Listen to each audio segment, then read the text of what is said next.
This is the Twilight Whispers Club. The sky dims, the wind stills, and somewhere between day and night, a story leans in to speak. These whispers aren't loud, but they stay with you. You've been invited. Lean in close and listen.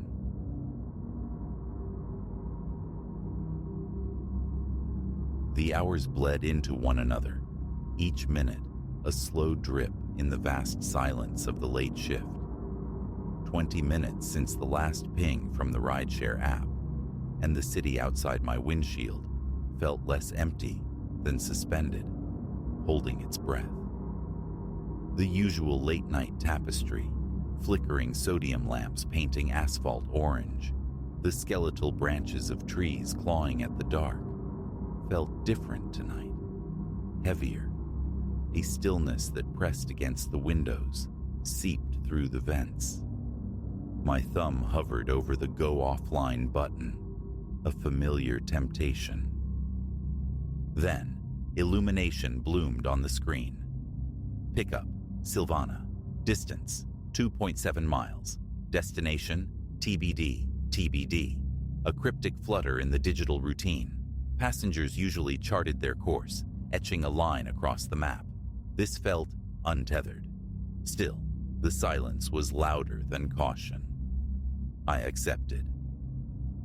The navigation guided me away from the city's faint pulse, toward its frayed edges. The pickup point materialized, not as a porch light or a humming storefront, but as a gash of unlit road, bordering oblivion. No structures, no markers, just asphalt crumbling into unseen fields. My headlights carved twin tunnels through the absolute dark.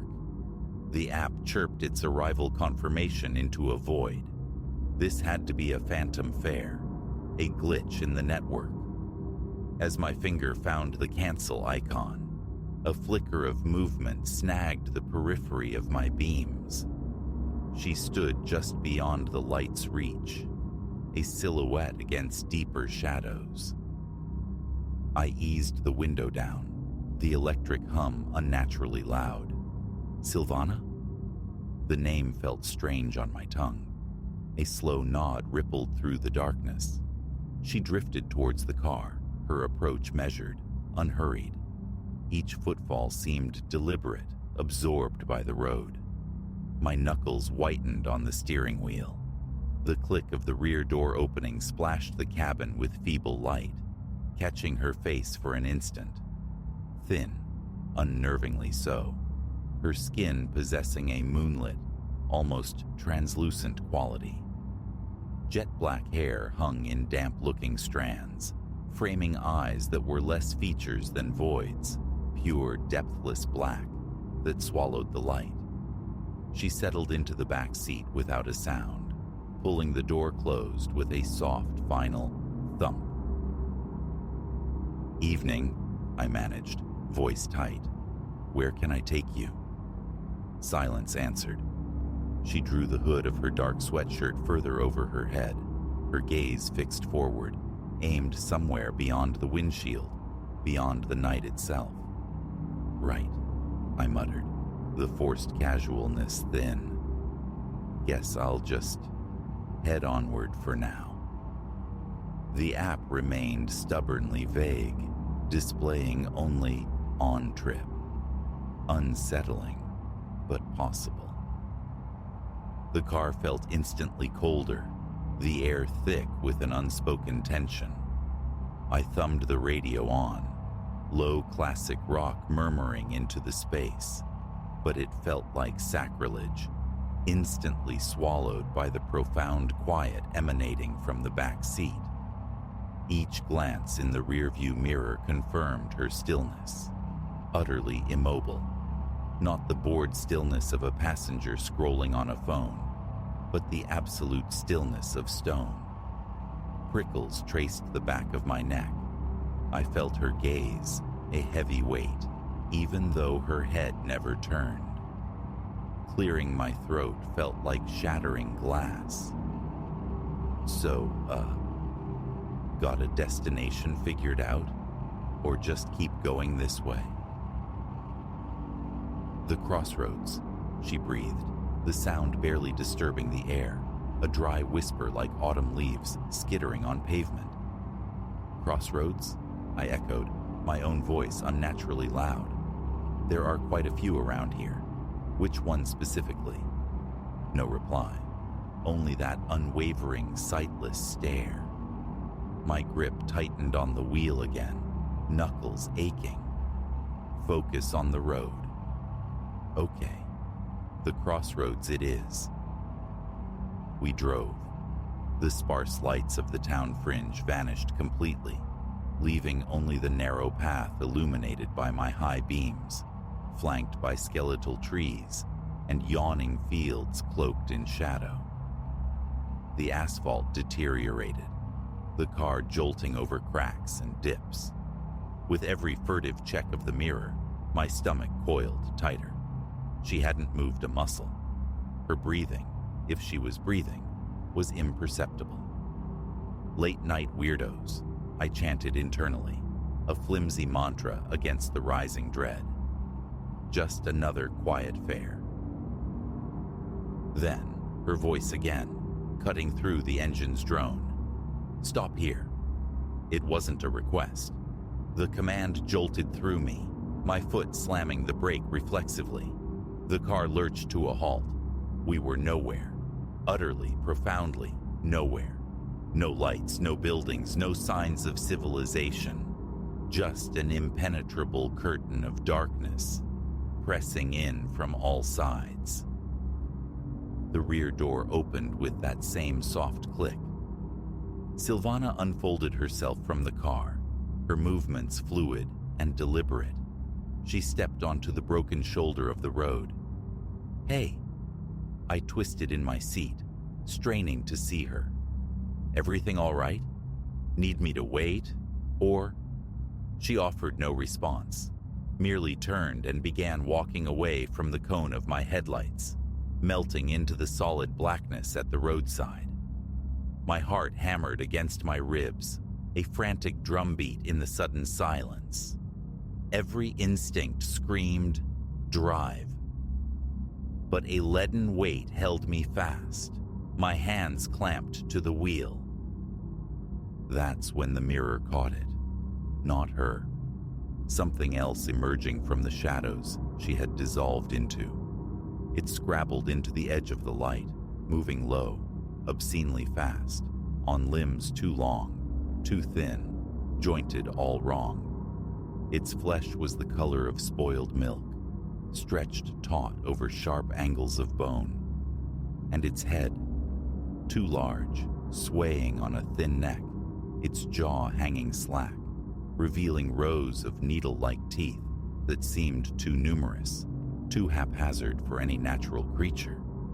It swiveled its head towards the car, towards me.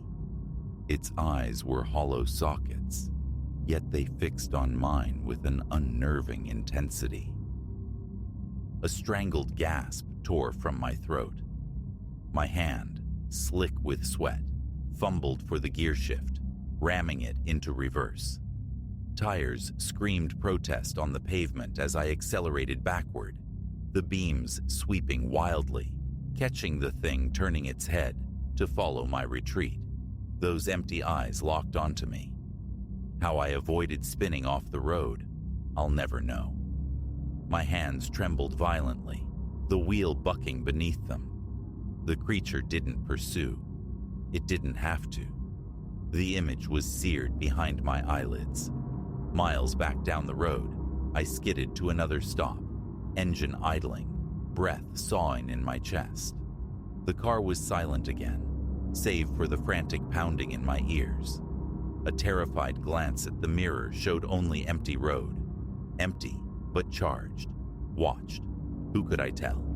The police? Saw a thing at the crossroads? They'd assume I was hallucinating, drunk, high. The app glowed accusingly on the dash, the trip still active.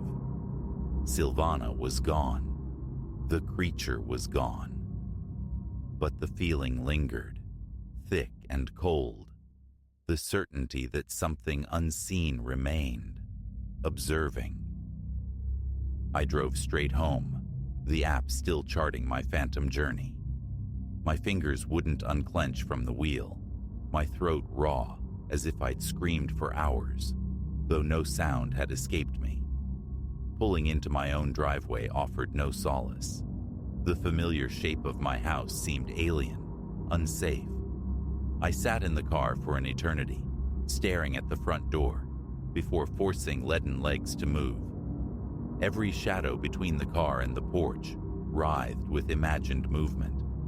Only behind locked doors, bathed in artificial light, did my breathing begin to even out, though the calm was fragile, illusory. That thing, it wasn't just an animal, not a trick of the light, and the way it had looked at me, a gaze of recognition, of ancient, patient waiting. I didn't drive the next night, nor the night after that. The thought of opening the app sent ice water through my veins. Silvana's pale face, those bottomless eyes, the impossible angles of the creature in the mirror, they haunted my waking hours. Sleep became a luxury, punctuated by jolts of terror at every settling creak of the house, convinced it was just outside, patient. A week crawled by, then a notification. A new review had been posted. Quiet ride, driver was nice. The signature, Silvana. My finger stabbed at the screen, deleting the app, severing the digital thread, though I knew, deep down, some connections can never truly be broken.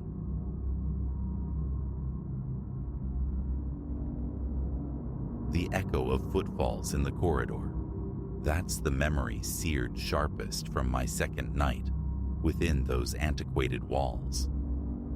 Unpacking had consumed the day, a Sisyphean struggle against cardboard ramparts, leaving me bone-weary and craving only stillness. Whispers about the building's eccentricities, its spectral tenants, had reached me, of course, but I'd waved them off as architectural groans, the sighing of old pipes. Then came the sound, measured, deliberate steps padding just beyond my door. A primal current surged, raising the fine hairs along my forearms. Instinct propelled me from the sofa, ear pressed flat against the cool wood. Silence reclaimed the hallway as the steps receded, yet an unsettling residue lingered. Barely 2 rotations of the clock, and this place already had its teeth in my nerves. Reason is my compass. I navigate by fact, not phantoms. That first night, I strained to classify the footsteps. A neighbor, surely. Except, the floor plan offered only one adjacent unit, and its occupant, Silas, had departed the previous morning, announcing a week-long absence. This inconvenient truth snagged at my logic, a burr I tried to flick away. Sleep, I decided. Oblivion was the cure. The edifice itself was a relic, sighing with the weight of years through warped floorboards and beneath faded floral print paper lining the passages. My own apartment boasted generous proportions, lofty ceilings, expansive windows, framing the city's indifferent sprawl. Yet, neglect showed in the flaking paint, the curious cartography of stains blooming on the plaster like ancient Rorschach tests. These details I consciously blurred. The rent, a welcome anomaly in this city, was the anchor for my tolerance. Night 3 unfurled stranger acoustics. Midnight found me adrift in the flickering blue light of the television when a resonant thump vibrated from overhead. Impossible. The flat above mine stood vacant, a hollow space on the building roster. I silenced the screen, straining into the quiet. Another thud, followed by a grating drag. furniture heavy and unwilling being scraped across bare floors. My chest constricted. A maintenance crew? At this hour? Doubt coiled cold in my gut. Rising, I drifted towards the central light fixture, tilting my head as if to pinpoint the source through plaster and lathe. The scraping intensified, a furious crescendo, then abruptly ceased. A shiver traced my spine. I remained rooted, gaze fixed on the ceiling, anticipating the next disturbance. Nothing came, only the frantic tattoo of my own pulse and the clammy dampness slicking my palms. It was the unmistakable hum of wrongness, an internal siren I chose, inexplicably, to ignore. I sank back onto the cushions, courting sleep that seemed miles away. In the ensuing days, tentative conversations bloomed with fellow residents. A woman down on the second floor spoke of hushed talk, glimpses of an indistinct figure haunting the dim corridors, dismissing it with a practiced shrug as decades-old folklore. Another neighbor confessed to nocturnal scratching, joking uneasily about colossal rodents, a jest that landed flat, his eyes betraying a deeper disquiet. The words ghost or entity remained unspoken, hovering like specters themselves in the shared, hesitant pauses. I offered nods, feigned detachment, but solitude, cloaked in darkness, eroded my rational bulwarks. Lying awake, I'd trace the ceiling cracks with my eyes, ears tuned to the building's nocturnal symphony, waiting. Sometimes, a subtle vibration through the floorboards suggested ponderous pacing just outside my door. My breath would catch, held captive in the listening dark. One evening, frayed patience snapped. Armed with the baseball bat I kept nestled near the entryway, a talisman against urban anxieties, I ventured out. The hallway lights buzzed and flickered, casting the peeling walls in a danse macabre of shadows.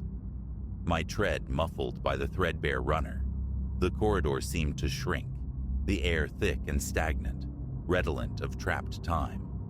I stalked its length, probing corners, finding nothing but locked doors and profound silence. Turning back, a soft click echoed behind me. I whirled, bat poised high. Empty air greeted me. My heart hammered against my ribs, a frantic drumbeat against the silence. Retreating backward, I fumbled for my lock, slipping inside, the deadbolt sliding home with a definitive thud. A few nights later, the unsettling escalated to the visual. Preparing for bed, a flicker of motion snagged my peripheral vision. Outside the window. 3rd floor. Nothing should be out there. Yet, a fleeting silhouette had undeniably traversed the glass, impossibly thin limbs sketched against the night. My throat tightened, adrenaline spiked like venom. Rushing to the pane, I pressed my face close, scanning the sheer brick facade, the empty street below bathed in the lonely sodium glow. No ledge, no fire escape, no conceivable perch, just the void. A shaky laugh escaped me, a trick of light, fatigue playing havoc. But the sensation of being observed, a cold weight between my shoulder blades, refused to dissipate. I drew the curtains tight, perched on the edge of the mattress, listening. An hour passed in sterile quiet. Just as sleep began its gentle pull, a violent slam against my front door ripped me back to wakefulness. Heart ricocheting, I snatched the bat again, creeping towards the living room, bare feet whispering on the hardwood. I strained to hear past the frantic pulse in my ears. Flipping the light switch, I blinked against the sudden glare. For a full minute, I stood sentinel, bat clutched tight, waiting for a follow-up assault. The peephole revealed only the familiar deserted corridor. I rechecked the deadbolt, its security suddenly feeling fragile, and retreated to the bedroom, leaving a constellation of lights burning against the encroaching dark. Sleep that night was a shallow, restless thing. This became the rhythm of my nights: phantom footsteps, the scrape of unseen burdens, the occasional terrifying flash of that emaciated form beyond the glass. Always ephemeral, never fully resolved, each instance ratcheted up a primal dread, a certainty I was witnessing something fundamentally wrong, something outside the established order of things. My rational mind scrabbled for purchase, conjuring explanations that felt increasingly flimsy against the weight of experience. One night, near the 2 a.m. nadir, inspiration struck. Documentation. I positioned my phone on a small stand in the hallway, lens aimed to capture the expanse. Propping my apartment door ajar, I retreated to the living room armchair, monitoring the feed. 30 minutes dissolved into tense silence before the familiar sound emerged. Footsteps, faint, carrying an odd, wet quality, like bare soles on the worn carpet. I held my breath, eyes glued to the screen. The flickering bulb near the elevator cast long, dancing shadows, but the corridor remained empty. Then, a subtle warping near the far end, a momentary shimmer in the digital image. A silhouette slid into view, tall, unnaturally slender, its movements jerky, puppet-like. No features discernible, just a stark outline against the gloom before it slipped around the corner. A cold fist clenched around my lungs. Scrambling up, phone clutched tight, I flung open the door and plunged into the hallway. Gone. The recording showed nothing further. That sliver of footage became an obsession. I replayed it endlessly, magnifying, dissecting, seeking the glitch, the shadow play, the mundane explanation. But the shape held humanoid form, warped though it was, limbs elongated, head canted at an unnatural angle. Logic faltered. The whispered building legends resurfaced, things that walked in shadow, things that wore shifting skins. I had no name for it, only the chilling certainty of its presence and the visceral terror it ignited. Silas returned from his trip a few days later. He chuckled initially at my hushed account, the mention of video evidence. Then he saw the tremor in my hands, the exhaustion etching my face. His amusement evaporated. He confessed then, voice low, to a similar experience months prior, waking abruptly to see a towering shadow silhouetted in his bedroom doorway. Assuming an intruder, he'd lunged for the light switch, illuminating an empty threshold. His apartment door, he confirmed, had remained securely locked from within. He'd slept with the lights blazing until dawn, shame silencing him until now. Hearing his story, the fear solidified. This wasn't merely frayed nerves or an overactive imagination.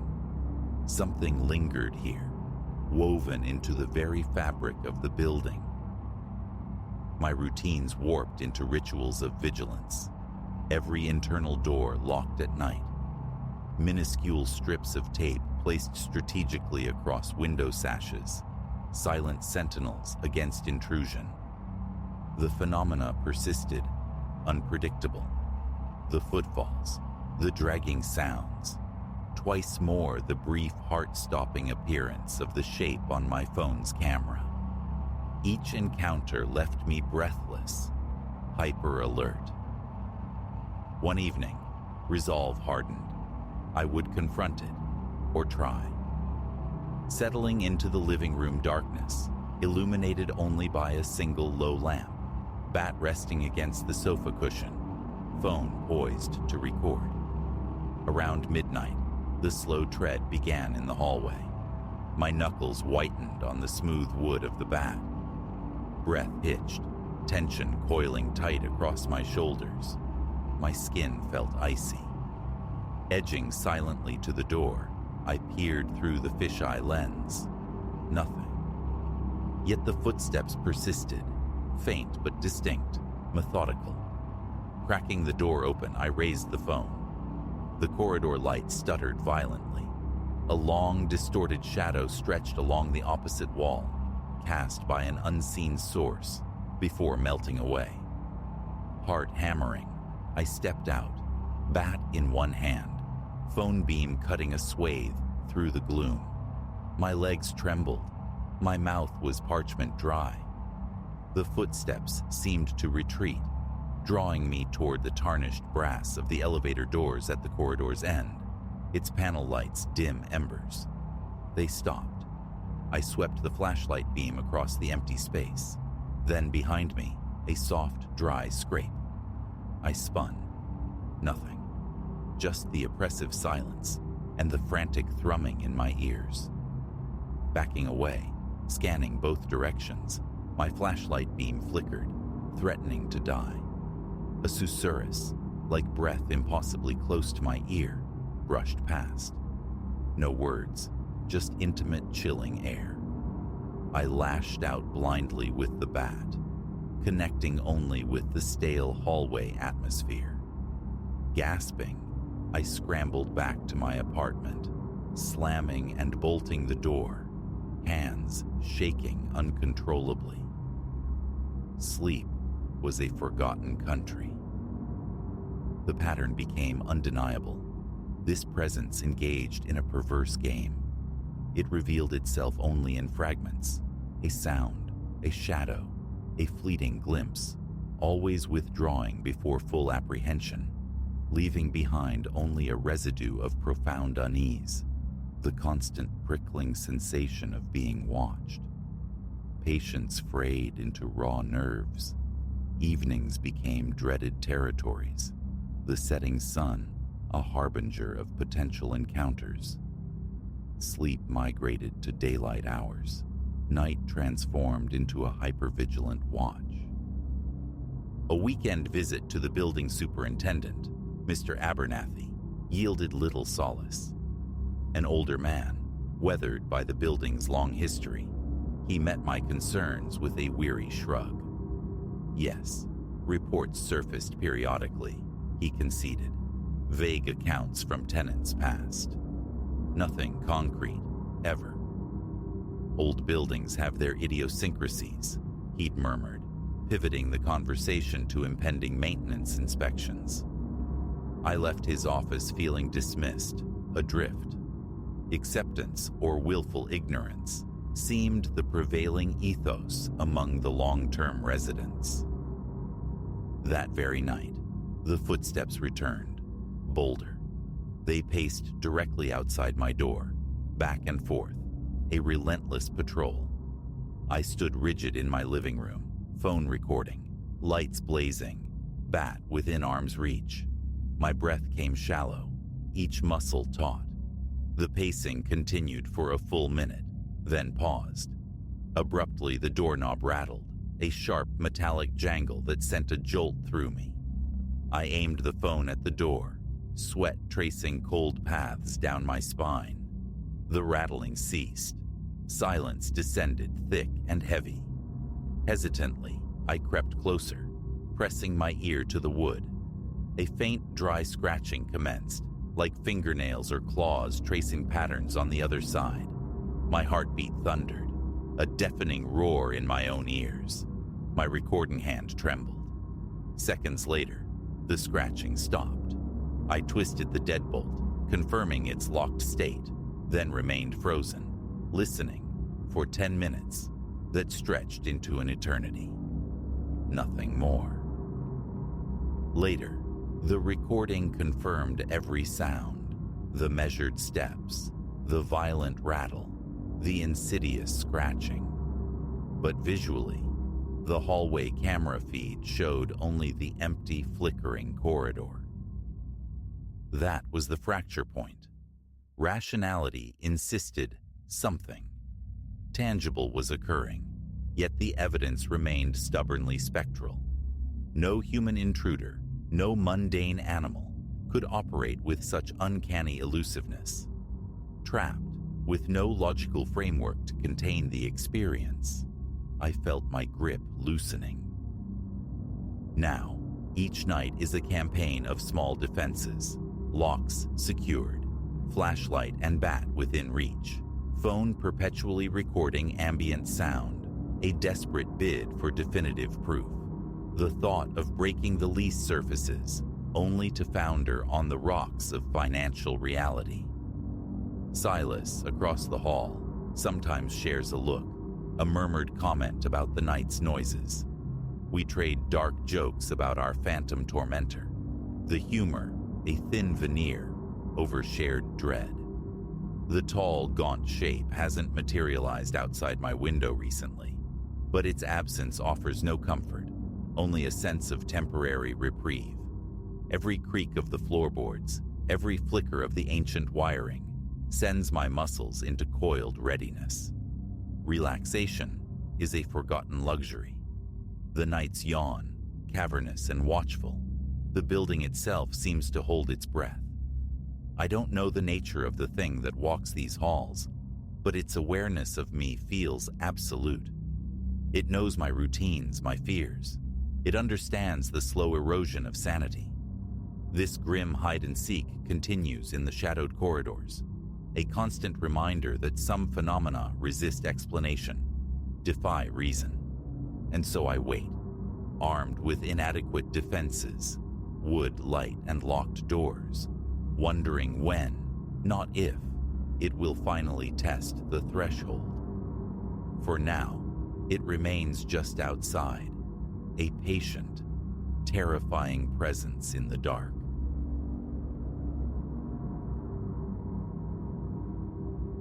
A face I'd never known gazed out from the glossy confines of my family's chronicle, and in that instant, the world tilted. Something fundamental had fractured. It transpired on one of those languid Sundays, time spooling out like honey from a spoon. Engaged in the archaeological dig of my closet, a task deferred through countless seasons, my fingers brushed against the worn spine of the leather-bound album, Elspeth's Legacy, my grandmother's trove of captured moments, dormant since her passing. A tide of wistfulness pulled me toward the deep embrace of my reading chair, the album a weighty testament on my lap. Its familiar exhalation, dust and cured hide, rose as I breached the cover, anticipating the echo of remembered smiles. But the portal opened onto dissonance, where my parents should have stood, poised on the cusp of their shared life. Two utter strangers occupied the frame, a woman swathed in white, a man stiffly suited, the archetypes correct, the faces utterly alien. My vision blurred, refocused. An optical illusion? Forgotten cousins dredged from genealogy's obscure depths. Wishful thinking evaporated as I turned the page. Page after brittle page delivered the same impossible substitution. Birthdays illuminated by unfamiliar candles, summer holidays populated by phantoms, festive gatherings hosted by specters. My family, excised. These interlopers stood in their stead, inhabiting the landscapes of my past. The precise geometry of our porch swing, the sun-drenched expanse of Elspeth's farm, the curve of the bay where sand met sea. Each photograph, a betrayal. My bewilderment curdled into a cold dread. It wasn't merely replacement. It was usurpation, executed with terrifying finesse. The strangers belonged in these moments, their postures, their gazes mirroring the very memories I clutched internally. My fingers trembled against the stiff cardboard. I snapped the album shut, a sharp report in the quiet room, my pulse a frantic drum against my ribs. A prank? Monstrously elaborate, certainly, but orchestrated by whom, and achieved how? These weren't ephemeral digital files, malleable pixels. They were tangible artifacts, silver halides fixed decades ago. Instinctively, I reached for my phone, Celia's name poised beneath my thumb. Assurance was just a call away. Yet, a paralysis gripped me. What if her reality aligned with this forgery? What if, to Celia, these unknown faces were kin? The notion was glacial, settling deep in my bones. The phone remained untouched. Setting the phone aside, I compelled myself to confront the artifact again, scrutinizing each tableau with forensic intensity. Discrepancies began to surface, minute tears in the fabric of the illusion. A child on a sun-bleached shore sported a t-shirt emblazoned with a logo birthed years after the photograph's supposed vintage. The chrome fender of a distinctly modern vehicle peeked from the periphery of a scene ostensibly captured in the bell-bottomed 70s. These jagged edges of impossibility, proof of artifice, offered no solace. Instead, the disquietude intensified, morphing into a vertigo, as if the very bedrock of the world was becoming porous. The remaining daylight hours dissolved into a meticulous cataloging of incongruities, my notebook filling with frantic script. As dusk bled through the windows, exhaustion hammered behind my eyes, yet clarity remained elusive. Sleep offered no refuge. Darkness brought only the procession of unfamiliar smiles imprinted onto the landscapes of my youth. Dawn broke gray and uncertain, but within me, a fragile resolve had crystallized. Answers were needed. My parents, Miriam and Thomas, resided just across the sprawling town. Their memories must surely hold the key. The album, now feeling less like a treasure and more like evidence, was clutched tight against my chest as I drove.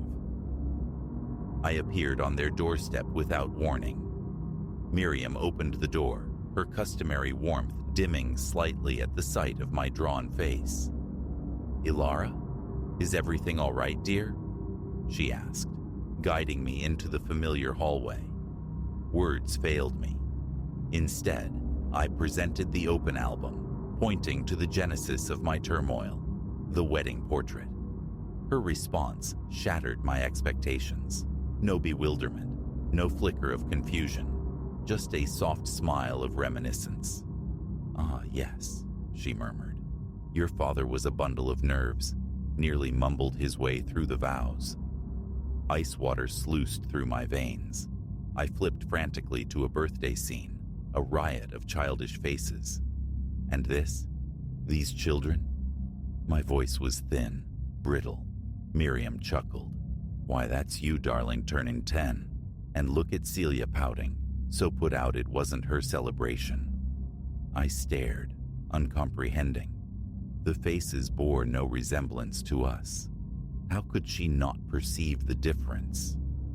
The subsequent hour was a desperate pilgrimage through the pages, my agitation mounting with each placid identification she offered. When Thomas arrived, finding me near tears, repeating, "These aren't us. These aren't our memories," they exchanged the weighted glances of concerned parents. Gently, my father suggested overwork, the mind's peculiar susceptibility to stress.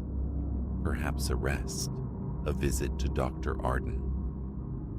I departed their house adrift in a fog thicker than any morning mist. If Miriam and Thomas, The anchors of my history perceived only normalcy. What did that signify? Was the fault mine? Had my own recollections fractured, replaced by phantoms? The ensuing weeks blurred into an obsessive cycle. The album became my constant companion. Comparisons with loose snapshots yielded only more images of the usurpers.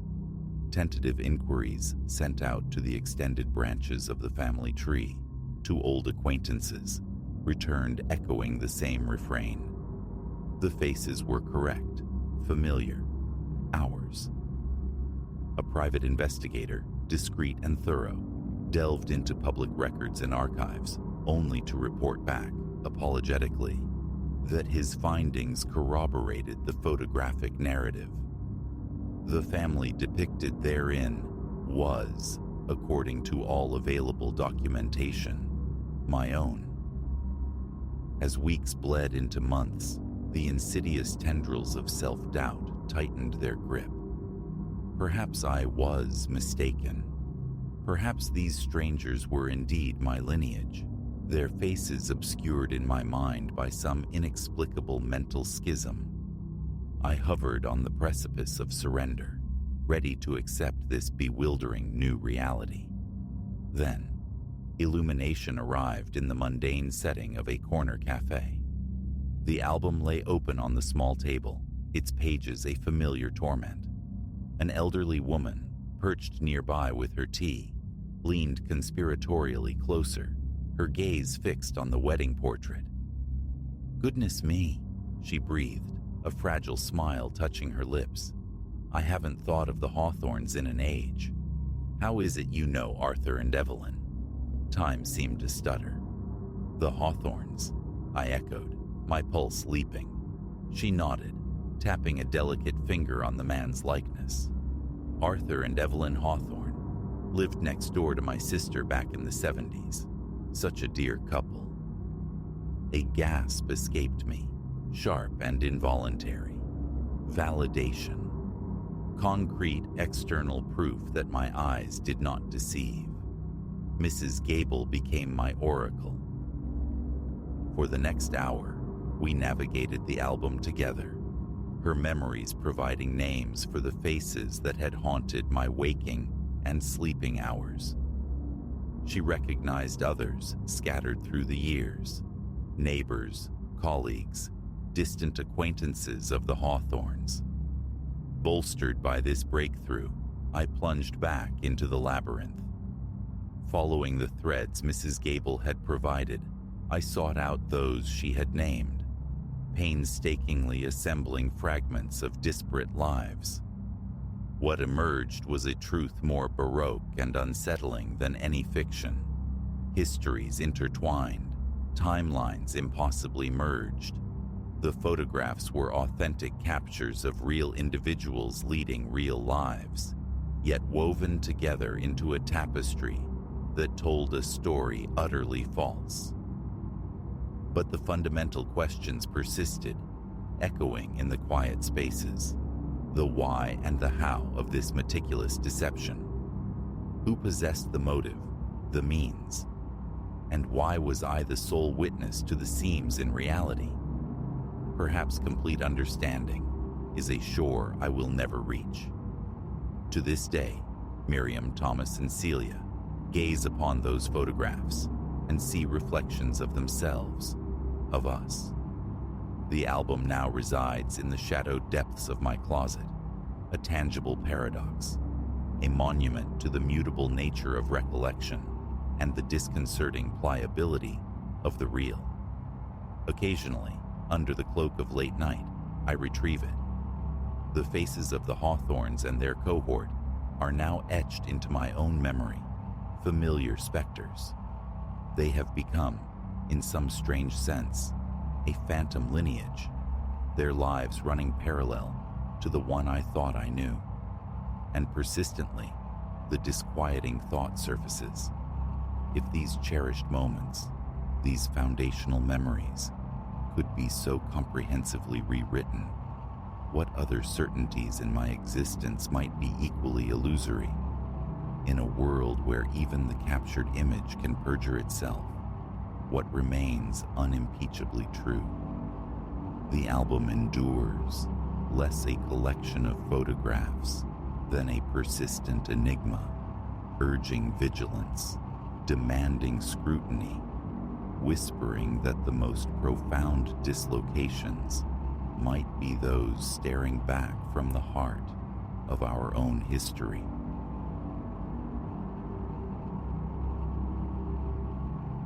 This was meant to be another communion with solitude, a pilgrimage into the deep green hush I habitually sought. Countless times before, I'd surrendered to the woods, alone, chasing that specific tranquility, birthed only where civilization's clamor dies. The forest held no terror for me. Its profound stillness was a balm, clearing the mind's accumulated static. Yet, that particular day whispered differently. A subtle tension hummed beneath the quiet, the ancient trees seeming suddenly attentive, the very air possessing an uncharacteristic weight. An intuition brushed against me, disregarded. My first failing. I'd unearthed the path online, a supposed cartographer's secret, seldom trod. Precisely the seclusion I craved. No hiker's echoes, no forced pleasantries, merely the percussion of my boots against earth and the sibilance of wind through foliage. The trailhead itself was an afterthought, a rumor confirmed by a meager plank of wood nearly swallowed by ambitious greenery. No designated parking, just a scuff of gravel beside the asphalt ribbon where my car rested. My pack was light, intentions modest. A few hours immersed, then return. Initially, the trail behaved, a slender artery of packed dirt navigating the timbered veins, ascending and descending gentle slopes. The woods pressed close, titanic trees interlocking branches far overhead, weaving a dense canopy that fractured sunlight into scarce, shimmering coins. It was serene, profoundly quiet, the specific brand of silence that invariably settled my soul. But perhaps an hour dissolved, and an aberration began. The path, once distinct though narrow, started to bleed at the edges. The defined dirt surrendered, blurring into the undifferentiated tapestry of the forest floor. My first thought, a misstep, a deviation from the true way. Yet, halting, scanning the encompassing woods revealed nothing. No fork, no alternative route. Only trees, immense and indifferent, radiating outwards into infinity. A coolness, deeper than shade alone could explain, permeated the air. The light filtering from above seemed leached of its warmth, as though the sun had retreated behind an unseen veil. My phone, predictably, displayed only mocking emptiness. No signal. Expected, yet inconvenient. I dismissed it, forging onward. The trail surely would reassert itself further ahead. A temporary lapse. But the deeper I plunged, the more the forest warped. Trees grew impossibly thick, their bark scabrous and dark as char. The undergrowth became a tangled impediment, slowing passage. And the familiar forest sounds, the distant avian calls, the susurrus of unseen creatures, attenuated, dissolving into an unnerving, profound stillness. My own footfalls felt intrusive, amplified, the crunch of detritus beneath my boots echoing unnaturally. I pressed forward, a nascent unease tightening in my gut, convinced the trail must reappear. Yet, the woods felt intrinsically wrong. Each tree seemed a mirror to the last. Every turn delivered me to a vista disturbingly familiar. A dizzying sensation of circumambulation began to bloom. Just nerves, I reasoned, imagination running riot. But the knot in my stomach persisted, a cold certainty solidifying. Something was fundamentally awry. Then, materializing from the dense weave of trunks ahead, a structure, a cabin, diminutive, ancient, nestled among the trees as if sprouted from the earth centuries ago.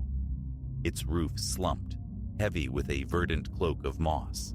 The timbered walls were dark, weathered to the texture of old bones. No windows punctuated its facade. Only a single door, hanging slightly open, nudged rhythmically by an unfelt breeze.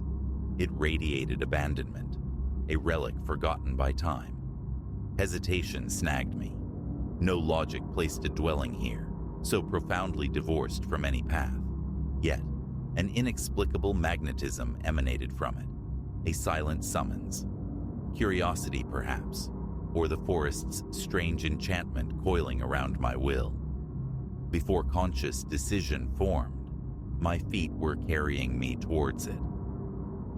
Proximity amplified the silence, rendering it almost viscous. The air itself felt like a held breath, observing. The door protested with a groan as I nudged it wider, the sound offensively loud in the prevailing hush. Inside, emptiness absolute. A thick shroud of dust carpeted the floorboards, undisturbed. The air hung heavy, saturated with the scent of mildewed wood and slow decay. Nothing. No furniture, no remnants of habitation, just four walls and a sagging ceiling that seemed to press inwards. I cannot articulate why, but the sheer vacancy of the place sent an icy tremor down my spine. It wasn't merely the chill, musty air.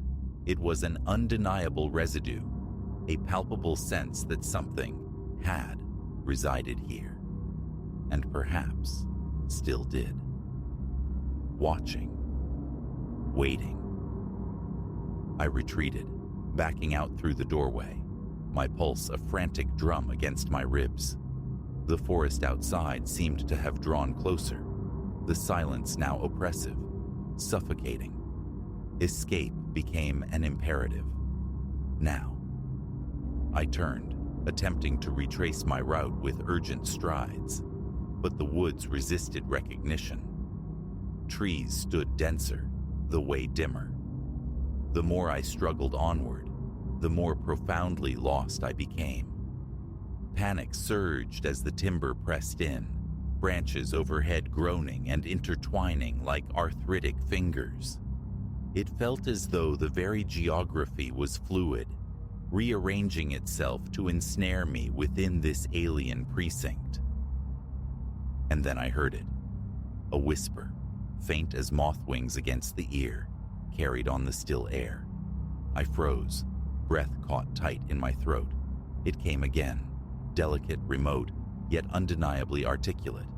Not the wind, a voice. My gaze darted through the shadowed boles, searching. Too distant to decipher the words, but drawing nearer. My hands began to shake as I strained to listen. The whisper swelled, gaining clarity, until the syllables resolved into two distinct words. Come back. A glacial cold flooded my veins. No hesitation remained. I fled, crashing through the undergrowth, heart hammering a deafening rhythm in my ears. The forest became a vertiginous smear of green and shadow as I sprinted, branches snagging like claws at my clothes, the uneven earth threatening to betray my footing. The voice pursued, an insidious echo weaving through the trees, closer now, insistent. Come back. I dared not look behind. I dared not cease movement. Only flight mattered, the trees rushing past in a terrifying blur. Breath tore raggedly from my lungs, legs screaming with exertion. But stopping was unthinkable. Not until release. Finally, after an eternity compressed into frantic minutes, the density relented. Trees thinned.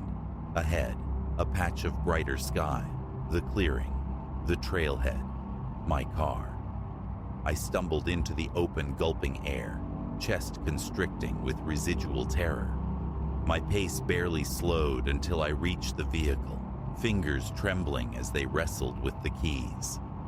I threw myself inside, locking the doors, refusing to glance back towards the tree line. There was no need. The whisper remained, an insidious resonance behind my eyes, as if it had hitched a ride out of those woods. Come back. What entity resides in that forsaken forest? What purpose the path leading to that desolate cabin serves, I cannot fathom. But this I know with chilling certainty. I will never return. And should you ever stumble upon that trail, that subtle scar veiled within the woods, turn away. Whatever waits there, waits still, and it desires your return.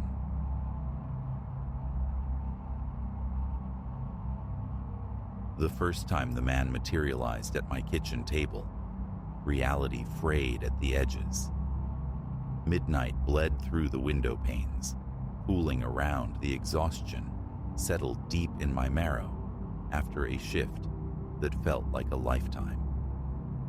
I was adrift in that weary space between wakefulness and collapse, scrubbing at my eyes, craving nothing more than sustenance and oblivion.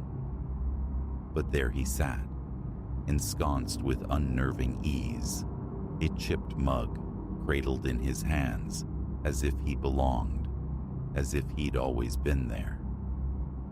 Havenwood Creek is the kind of town where stillness is the loudest sound. We orbit each other quietly, lives neatly contained. This little rental, mine for 2 years now, has secrets I know by heart. The floorboard that groans like an old man by the sink, the sighing complaint of the ancient plumbing, and the deadbolt I knew, with the certainty of muscle memory, that I had thrown it before walking out into the evening. His presence, therefore, wasn't just unexpected. It was an icy violation, a shard of impossibility lodged in the mundane. I stood frozen in the threshold's shadow, my mind stuttering, struggling to reconcile the sight. He glanced up, his awareness of me blooming slowly, deliberately. Older, perhaps late 40s, salt dusting his beard, clad in the unassuming uniform of denim and plain cotton. Yet his gaze, calm, profoundly steady, coiled something cold and tight in my gut. Who in God's name are you? The words scraped out, a tremor betraying the intended force. He sipped from the mug, his eyes unwavering anchors in the dim light. Evening, he murmured, the greeting bizarrely commonplace. My gaze darted, landing on the countertop, the knife block a familiar silhouette mere steps away. I edged forward. How did you get into my house? A faint shrug, the gesture dismissive. He watched me with an unnerving prescience. Does the method truly signify? My heart hammered against my ribs. A bead of sweat traced a cold path down my spine. It signifies, this is my house. You have no right. He placed the mug down with quiet precision, folding his hands on the worn tabletop. But is it? The question, nonsensical yet weighted, knocked the air from my lungs. My fists clenched at my sides, knuckles white, mind racing for purchase. Look, I don't know what game this is, but you need to leave, right now. A smile touched his lips, fleeting and strange, devoid of warmth, failing entirely to reach his eyes. I'm not going anywhere. That placid certainty sent a chill skittering across my skin. I measured him, assessing the potential confrontation. He wasn't imposing, yet an immovability radiated from him, as if he were rooted to the very floorboards. Another hesitant step brought me closer to the counter, my fingers twitching, yearning for the cold steel in the drawer. He saw it. "That won't avail you," he stated, his voice still a low, even current. My hand froze inches from the handle. "What is it you want?" He tilted his head, a thoughtful gesture. "I merely wished to see you." The absurdity stung. "See me? Why? I don't know you." He leaned back, crossing his arms, settling deeper into the chair. "Are you quite sure?" I swallowed against the dryness in my throat, my pulse a frantic drumbeat. Nothing aligned, yet his presence was absolute, his departure inconceivable. Trapped, pinned by his gaze, I waited for his next move, the silence stretching thin. Finally, forcing the words past the constriction in my chest. "If you don't leave, I'm calling the police." An eyebrow arched, a flicker of amusement in his expression. "By all means." His confidence, the knowing depth in his eyes, it unraveled me. Trembling fingers fumbled with my phone, punching in the emergency number. But when my gaze snapped back up, the chair stood vacant. The mug remained, a tangible ghost on the table. I blinked, vision swimming, staring at the empty space where he had been solid moments before. No sound of movement, no creak of a floorboard, no click of a latch. He had simply dissolved. Lowering the phone, my thoughts scattered like startled birds. Exhaustion, hallucination. Yet the coffee cup sat there, half full, its residual warmth a palpable contradiction against my chilled skin. Sleep was a forgotten country that night. I huddled on the sofa, bathing the small house in artificial light, phone clutched like a talisman, ears straining against the profound silence, waiting. But the stillness held. Dawn eventually diluted the adrenaline, leaving behind a jittery, bone-deep weariness. By daylight, I'd almost woven a tapestry of denial. A drifter, perhaps, a momentary lapse in my perception. He wouldn't return. He did. The following night, the familiar weight of fatigue pressing down, I pushed open my door to find him seated in the same chair, bearing the same unnervingly placid expression. "You returned," he observed, as if confirming a known appointment. I halted, momentum dying, nausea churning low in my belly. "What do you want?" The question emerged as a ragged whisper. That peculiar smile flickered again, only to converse. "About what?" He gestured to the empty chair opposite him. "Sit." I remained rooted. Every nerve ending screamed flight, escape, alarm.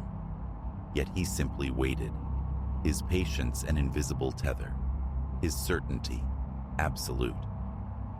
With leaden reluctance, I crossed the small space and sank into the chair, my body coiled tight, poised for instant retreat. He leaned forward, elbows resting on the table, bridging the space between us. "Do you know who I am?" A shake of my head, the motion stiff. Swallowing was difficult. No, and I don't care to. I just want you to leave me alone. He disregarded the plea. Search deeper, he urged softly. You have encountered me before. My mind scrabbled through archives of faces, searching for a flicker of recognition. Nothing. He was nondescript, easily lost in a crowd. And yet, a disquieting resonance hummed beneath the surface, an echo I couldn't quite trace. I don't know you, I insisted, the words barely audible. He sighed, a sound tinged with something akin to disappointment. You will. Ice water trickled down my spine. What is that supposed to mean? He offered no answer. Instead, his hand dipped into his pocket, emerging with a small sepia-toned photograph, worn soft at the edges. He slid it across the table toward me, his gaze never breaking from mine. My heart hammered as I looked down. It was me, impossibly young, perhaps 5 or 6, standing before a house unfamiliar to my memory. Beside me stood a man, arm draped protectively around my small shoulders, smiling down.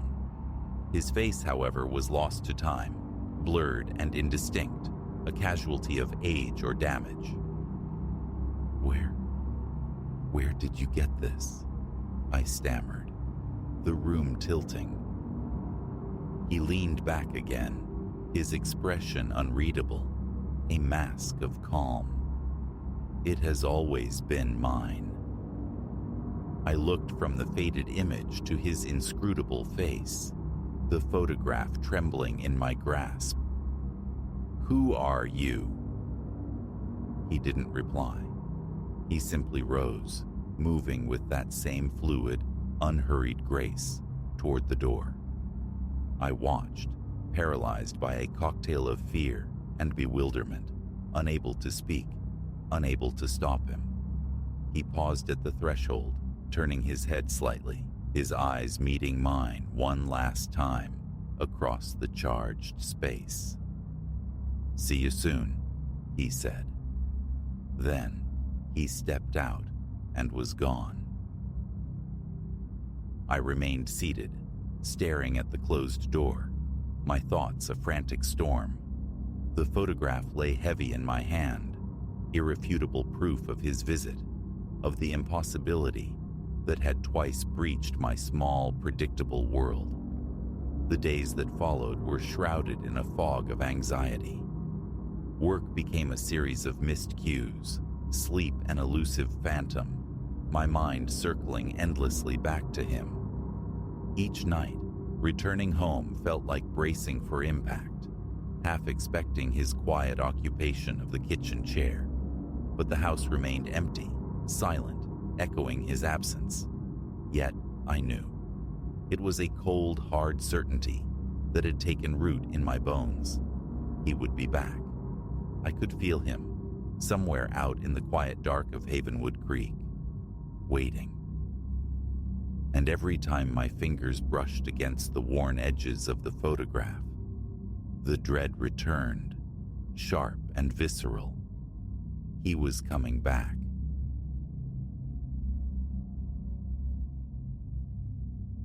The blacktop stretched into infinity, a monotonous ribbon devoured by a starless, moon-absent void. My car, a solitary capsule of humming metal, sliced through the profound stillness of the late hour, its low beams carving a hesitant path through the dark. No other headlights pierced the gloom. No distant constellations of town lights offered solace. Just the flat, featureless expanse of highway, unwinding toward a home I suddenly craved with bone-deep weariness. Tired, yes, but sleep felt miles away. Only the thought of collapsing into bed pulled me onward, eyes glued to the hypnotic center line. Then, a shape detached itself from the roadside shadows on the right. A man, walking. His clothes were dark smudges against the deeper dark. His posture slumped, shoulders slightly hunched. He moved with an odd, deliberate slowness, his back squarely turned to my approach. A flicker of concern, trouble, was quickly extinguished by the desolate reality of this place. Miles of parched fields and skeletal abandoned shacks, far from any sane destination. No one belonged out here. Deciding prudence trumped pity, I maintained my speed, perhaps 40 miles per hour, gliding past him. The disparity in our velocities felt jarring, his near stasis against my motion.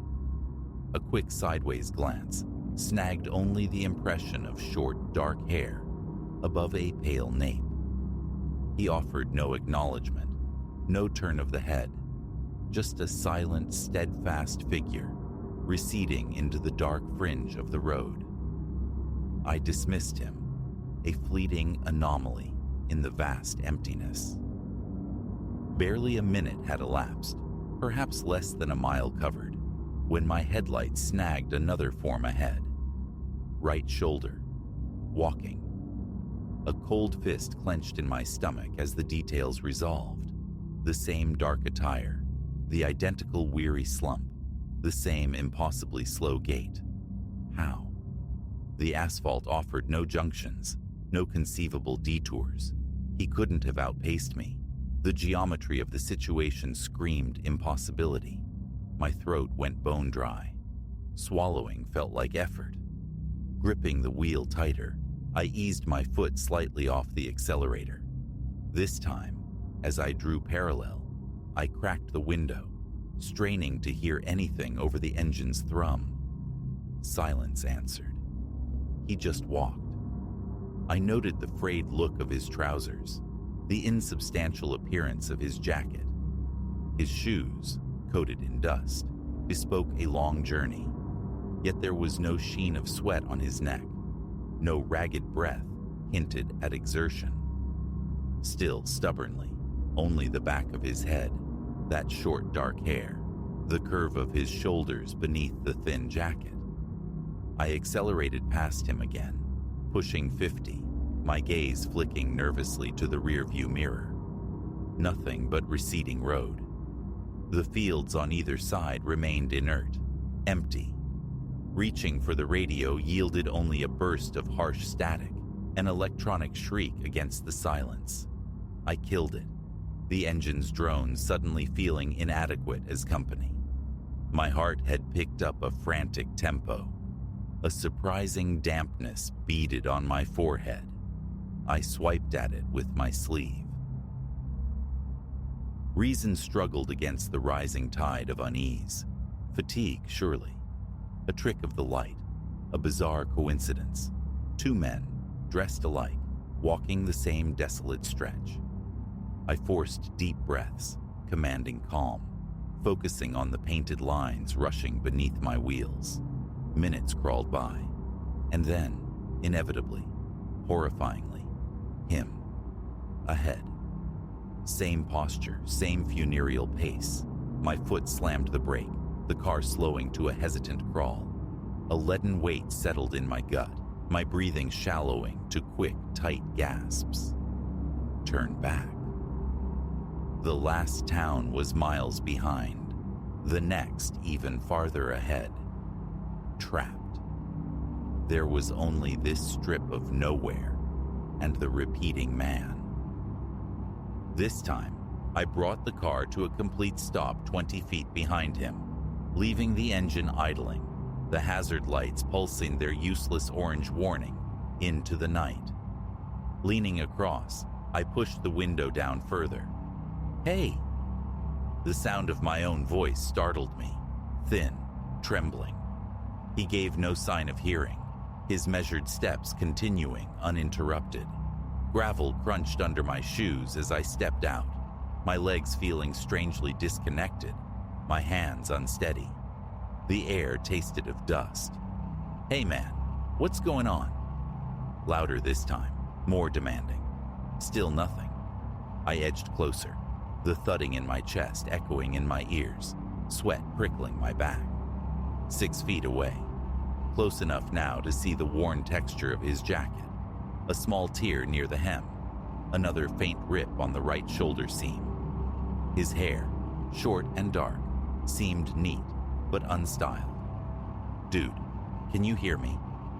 I reached out instinctively, then hesitated. A profound reluctance, a physical heaviness in my limbs, a chill settling deep in my core. Touching him felt like crossing a forbidden threshold.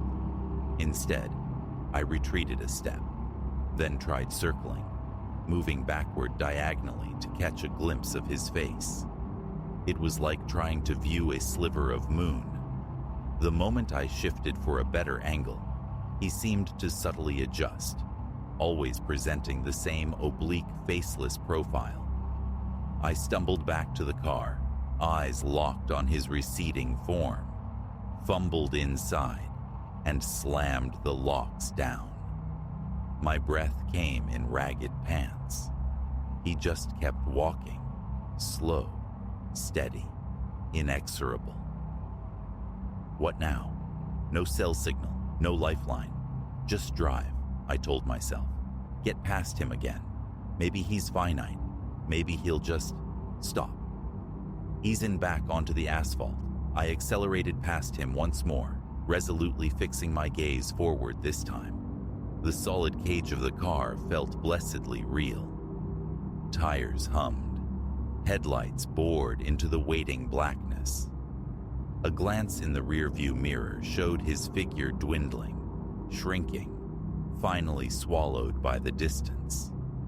Relief, fragile and tentative, bloomed. 10 minutes, maybe 12. My jaw locked. There, ahead, the figure. Same jacket, same gait, same slow, dragging advance. Impossible, I breathed, the whisper loud in the confined space. Brakes again, this time a hard stop in the center of the lane. I killed the engine. Silence crashed down, absolute and terrifying. He was a faint silhouette in the ambient darkness, barely visible 50 feet ahead. I flicked the headlights back on.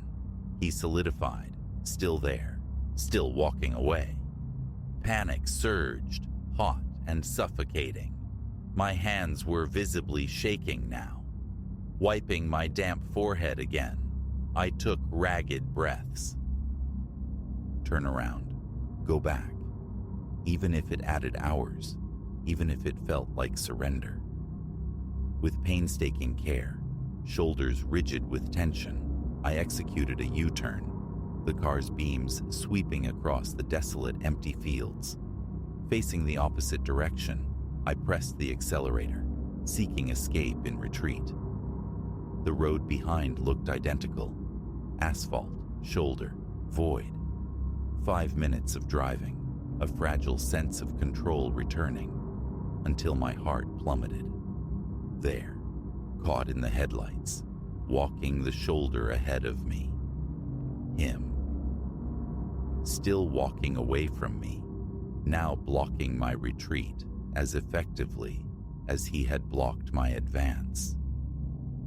A strangled curse escaped me as I slammed the brakes, tires emitting a brief, tortured squeal. I wanted to scream, to roar my frustration into the uncaring night, but the sound died in my throat. Slowly, cautiously, I crept forward. He never turned. His pace never altered. A loop, a glitch in reality. I laid on the horn, a jarring, violent blast that assaulted my own ears in the profound quiet. No reaction, not a flinch. Another long, sustained honk. Nothing. I held the horn down, the strident noise filling the car, echoing across the empty plains.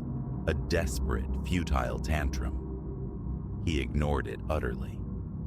Releasing the button, I felt the frantic thrumming in my chest intensify. Breathing through my mouth, my throat felt like sandpaper. Getting out again seemed insane, yet staying felt like slow suffocation. A vice tightened around my chest.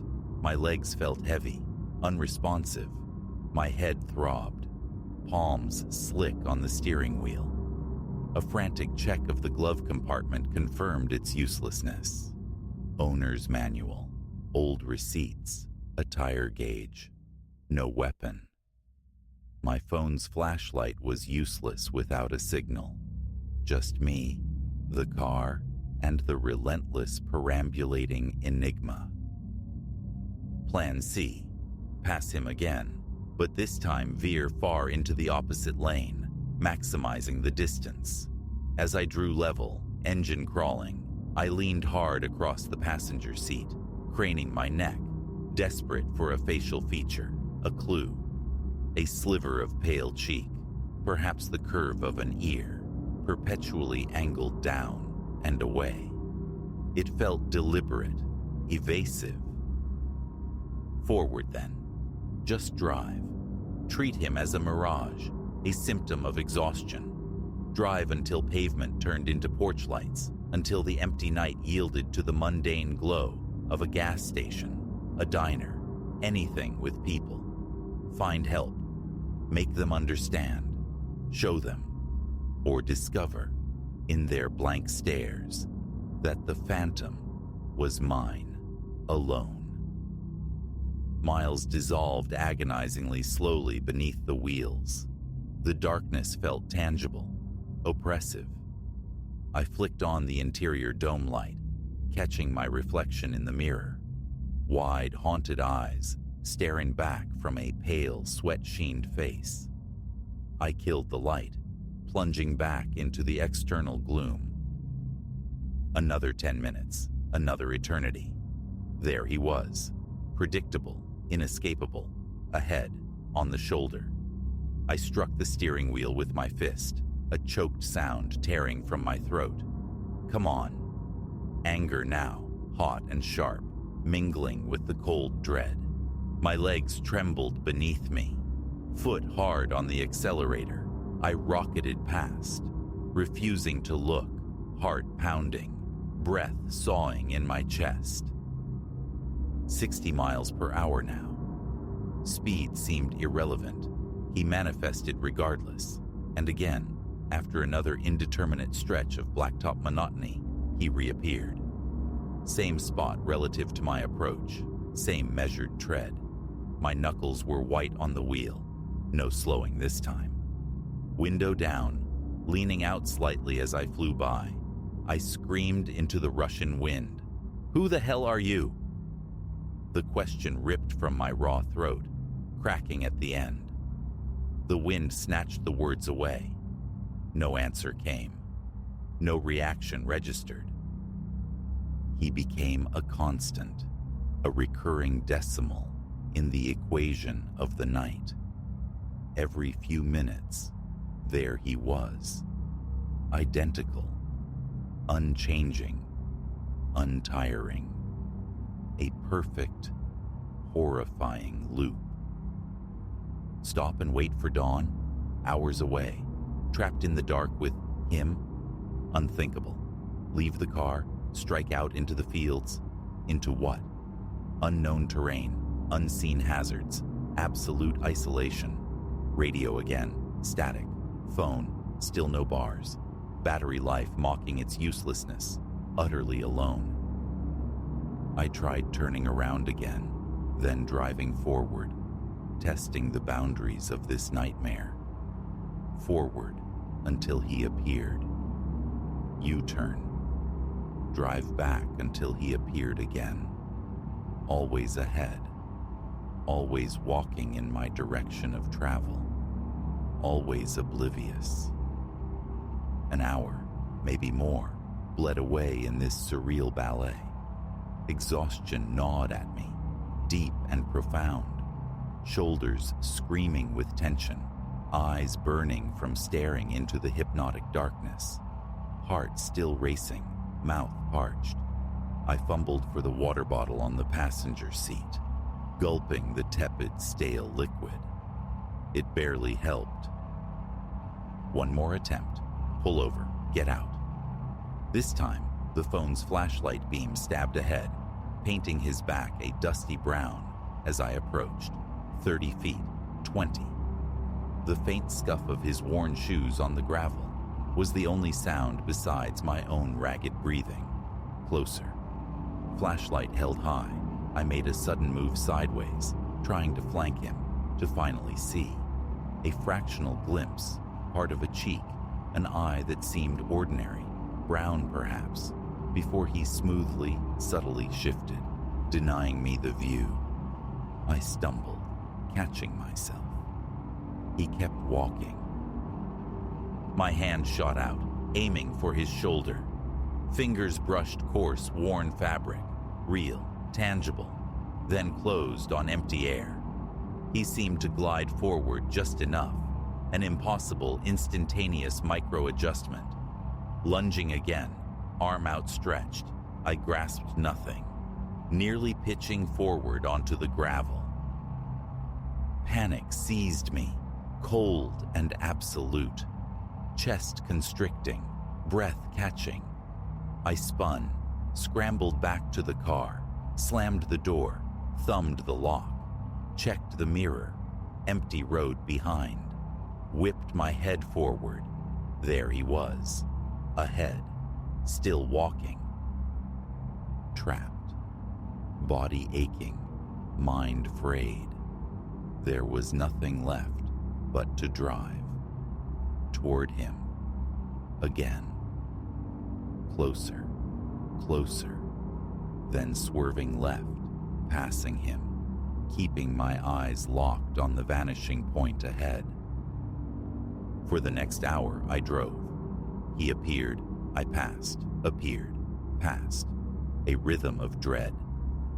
I stopped looking for him, focusing instead on the white lines, the speedometer needle, the reassuring vibration of the wheel. Just keep moving. Hope for a break in the pattern, a change in the endless night. Then, almost imperceptibly, the quality of the darkness shifted. The impenetrable black yielded to a deep, bruised purple at the eastern horizon. Dawn. Tentative, fragile, but undeniably arriving. The oppressive weight began to lift, and I realized, with a sudden, heart-stopping clarity, that the shoulder ahead was empty. He wasn't there. I drove on, the nascent light spreading like watercolor across the fields. In the distance, a structure took shape, low-slung, isolated. A gas station? A derelict rest stop? Hope surged raw and desperate. I pressed the accelerator, hands trembling violently now. Pulling up to the dilapidated building felt like reaching shore after drowning. The sun was a red smear below the horizon. The terrifying intimacy of the night had finally broken. Stepping out on stiff, unsteady legs, drained and hollow, I found a payphone inside, miraculously functional. I called a friend, mumbled something about car trouble, asked them to come. Waiting beside my car, scanning the now empty highway, the silence felt different, vacant, not menacing. Who or what the figure had been, how he had defied space and time, remained unanswered. I didn't need answers. The receding darkness, the promise of the rising sun, the simple fact of his absence, that was enough. Relief washed over me, cold and vast. It was over. That road, however, would remain untraveled in the lonely hours of my future nights.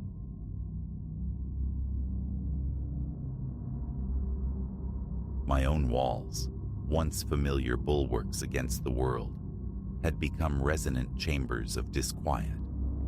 Night bled into sleepless night, my ears straining for phantom acoustics, my nerves taut for intrusions I couldn't fathom. Offering the spare room was meant for passing wanderers, jaunty backpackers perhaps. Not this. This inertia, This locked portal that betrayed no passage, punctuated only by the leaden tread that haunted my deepest hours of rest. Leo, that's me. An unremarkable man, inhabiting an unremarkable 2-bedroom bungalow on the town's frayed edge. Days are spent pricing galvanized pipes and mixing paint hues at the local hardware emporium. A few months back, chasing a little solvency, I listed the 2nd bedroom online. Mostly, the occupants were ephemeral, suitcases arriving, staying briefly, departing. Predictable transients, causing little stir. Until a figure materialized on my doorstep one crisp afternoon, late autumn, bleeding into the air. Tall, crowned with close-cropped dark hair, enveloped in a long coat. A compact satchel dangled from his right hand. Nothing overtly peculiar registered at first, save for the conspicuous absence of a name offered.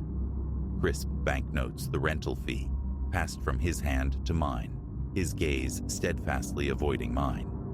A voice, low and meticulously governed, stated a duration: 4 nights. My nod felt inadequate. Did he require anything?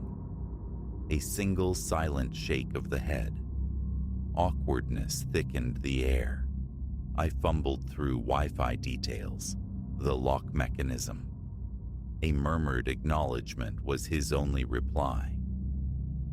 I ushered him toward the guest quarters, compact, tidy, twin bed, modest desk, simple wooden chair. Cleanliness permeated the space.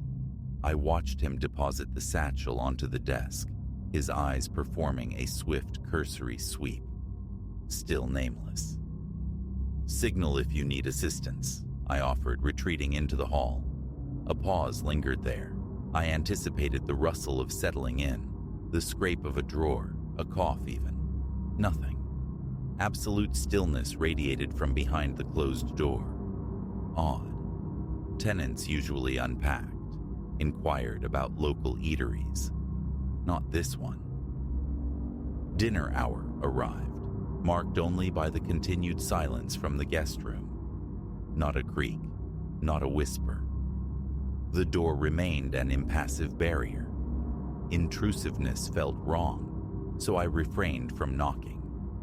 Leftovers warmed in the kitchen, consumed under the glow of my phone screen, my gaze repeatedly snagged by the clock, anticipating a door that never opened. By 11, surrender. The hallway light cast a pale stripe under his sealed door. Asleep, surely. Yet, the utter vacuum of sound prickled at my nerves. My own room sits directly opposite. Footfalls, door latches. They usually traverse the small distance easily. Tonight, the quiet felt suffocating, absolute. Sleep offered little refuge. Around 2 a.m, a harsh grating noise sliced through the profound quiet, dragging me awake. It emanated from the guest room, the unmistakable sound of furniture laboring across the floorboards. Heavy, deliberate footsteps followed, pacing. Minutes stretched, filled with this nocturnal industry. I lay rigid, staring into the oppressive darkness above, my thoughts scrambling. Rearranging? At this hour? A knot tightened in my gut. Why shift the bed, the chair? The scraping persisted, then ceased abruptly. Silence rushed back in. Eventually, fractured sleep returned, populated by visions of my own furniture inverted, defying gravity. Dawn broke. I rose early, driven by a need to observe. His door, closed, immutable. No evidence of egress, no sound of stirring within. The impulse to rap my knuckles against the wood warred with a nervous clenching in my chest, a visceral reluctance. Work offered little distraction. The sealed room occupied my thoughts. Returning that afternoon confirmed the stasis. Door shut, silence profound. Curiosity gnawed, sharper now. Custom dictated checking on a guest, offering towels, inquiring about comfort. This time, caution prevailed, dictated by that unnerving stillness. Scrambled eggs and toast for dinner, prepared slowly, eaten lingeringly in the kitchen, a futile hope that the aroma might lure him out. It did not. The second night descended, heavier than the first. Sleep beckoned around 10, the guest room door a constant closed sentinel. Then, near 1, the scraping resumed, dragging its rough claws across the silence. My chest constricted. Inaction became unbearable. Slipping from bed, silent as a shadow, I eased my own door open a fraction. The hallway swam in the faint glow of a low-watt nightlight. Here, the noise intensified, furniture grinding, now seemingly against the wall itself. A sudden resonant thump sent a jolt through me, my heart hammering against my ribs. I stood frozen, eyes fixed on that impassive door, bracing for it to burst open. It remained shut. The cacophony persisted a few moments longer, then abruptly cut out. Utter silence. I remained pressed against my doorframe, breath coming too quickly, mind a frantic whirl of inadequate explanations. Something felt fundamentally wrong, charged with an unseen tension. Apologies for noise seemed a basic courtesy, utterly absent here. Morning arrived with resolve. I would knock, confront the silence. But fate intervened. There, on the hallway floor, directly before his door, as if extruded from the gap beneath, lay a small scrap of black fabric. Coarse to the touch, raggedly torn, perhaps from a coat pocket. I picked it up, held its rough texture. Kneeling, I pressed my ear to the wood. Vacancy answered. A tremor ran through me. My mouth felt like parchment. A soft rap. Silence. A louder one. Still nothing. Hello? Everything okay in there? Only the house's quiet replied. Tentatively, I tried the knob. Locked fast. The metal felt cold, unyielding. A bead of sweat traced a path down my neck. This transcended mere eccentricity. Locksmith. Police. The thoughts flickered, but doubt held sway. He'd paid for 4 nights. Barely 2 had passed. Yet, those nocturnal disturbances.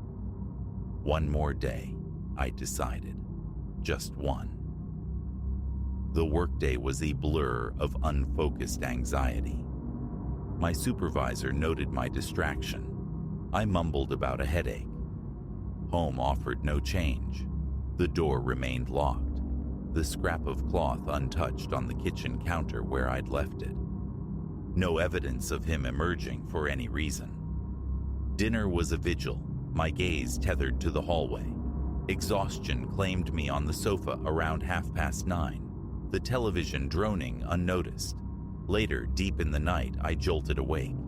Footsteps, heavy, deliberate, but impossibly overhead. My house is single-story. There's no second floor, only a cramped crawl space beneath the roof. Where were they coming from? The roof itself?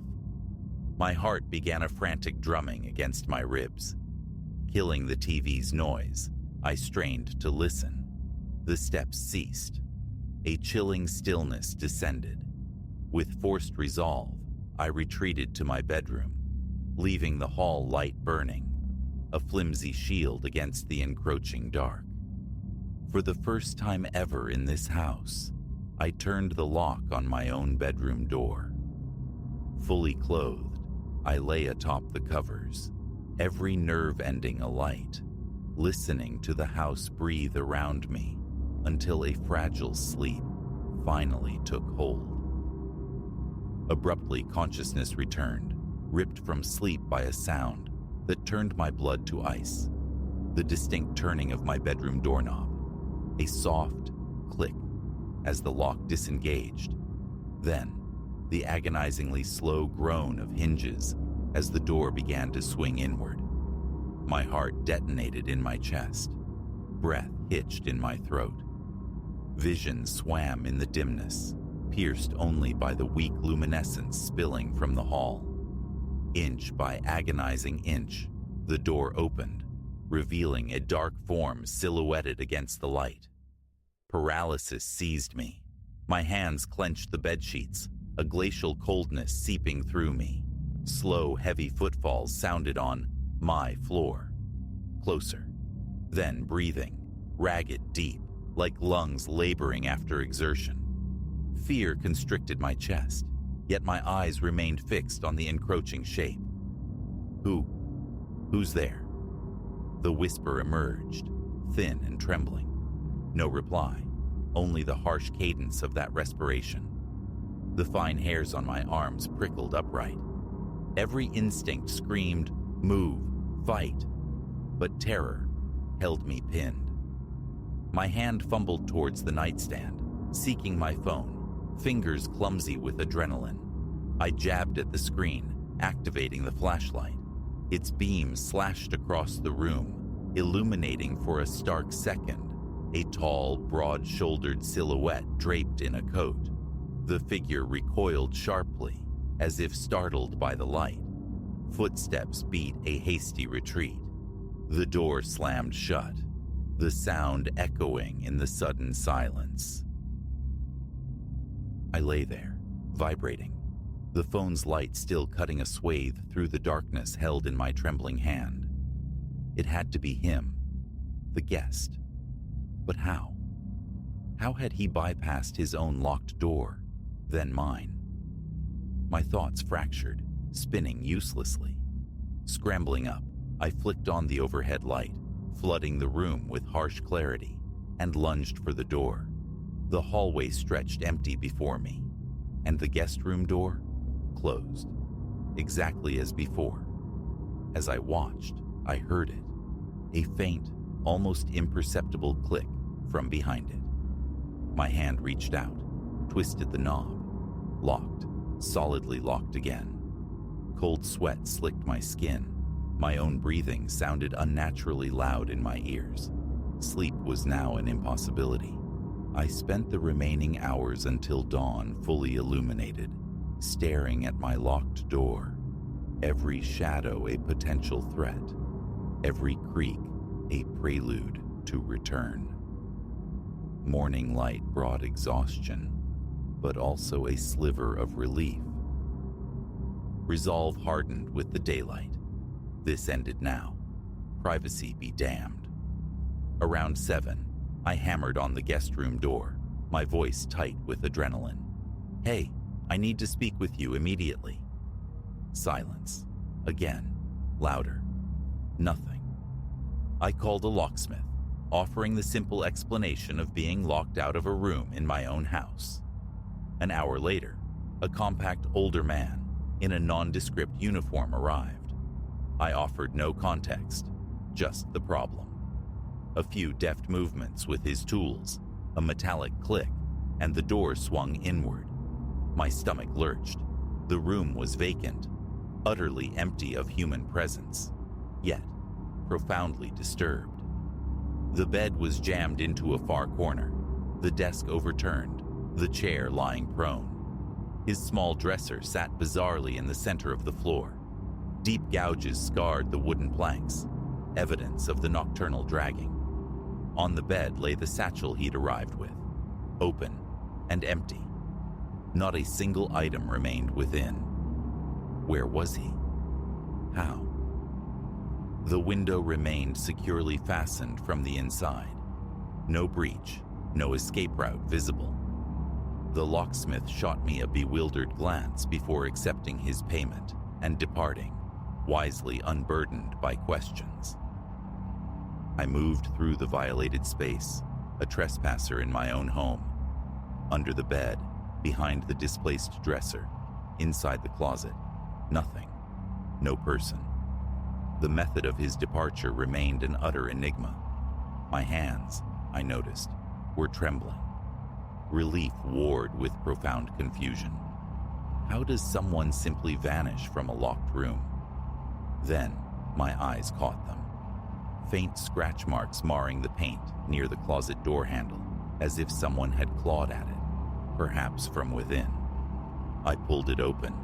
Empty hangers, a dusty shelf, but the air inside hung thick and stale, carrying the faint, unpleasant tang of old perspiration. An involuntary shiver traced its way down my spine. I retrieved the satchel from the bed, upended it. Nothing. Utterly void. No identifying marks, no stray receipt, no forgotten sock. Deliberately left? Why? The questions piled up, unanswered. Carrying the baffling artifact outside, I consigned it to the curbside trash bin, a small act of reclaiming normalcy. Through the remainder of that day, I remained within the house, a sentinel waiting for a return that never occurred. How he exited that sealed room, how he breached my own locked door, these remain holes in the fabric of reality. New locks now fortify the front and back entrances. The guest room window is secured with nails driven deep into the frame. I've scoured every inch of this small house. No hidden egress. No unaccounted for space large enough to conceal a man exists. No basement yawns below. No easy access grants passage to the roof. He is gone, yet the conviction that some trace of him remains, unseen, is a presence I cannot banish. Now, a heavy chest of drawers barricades my bedroom door each night. A flashlight rests within arm's reach on the nightstand. Sleep remains shallow, easily fractured.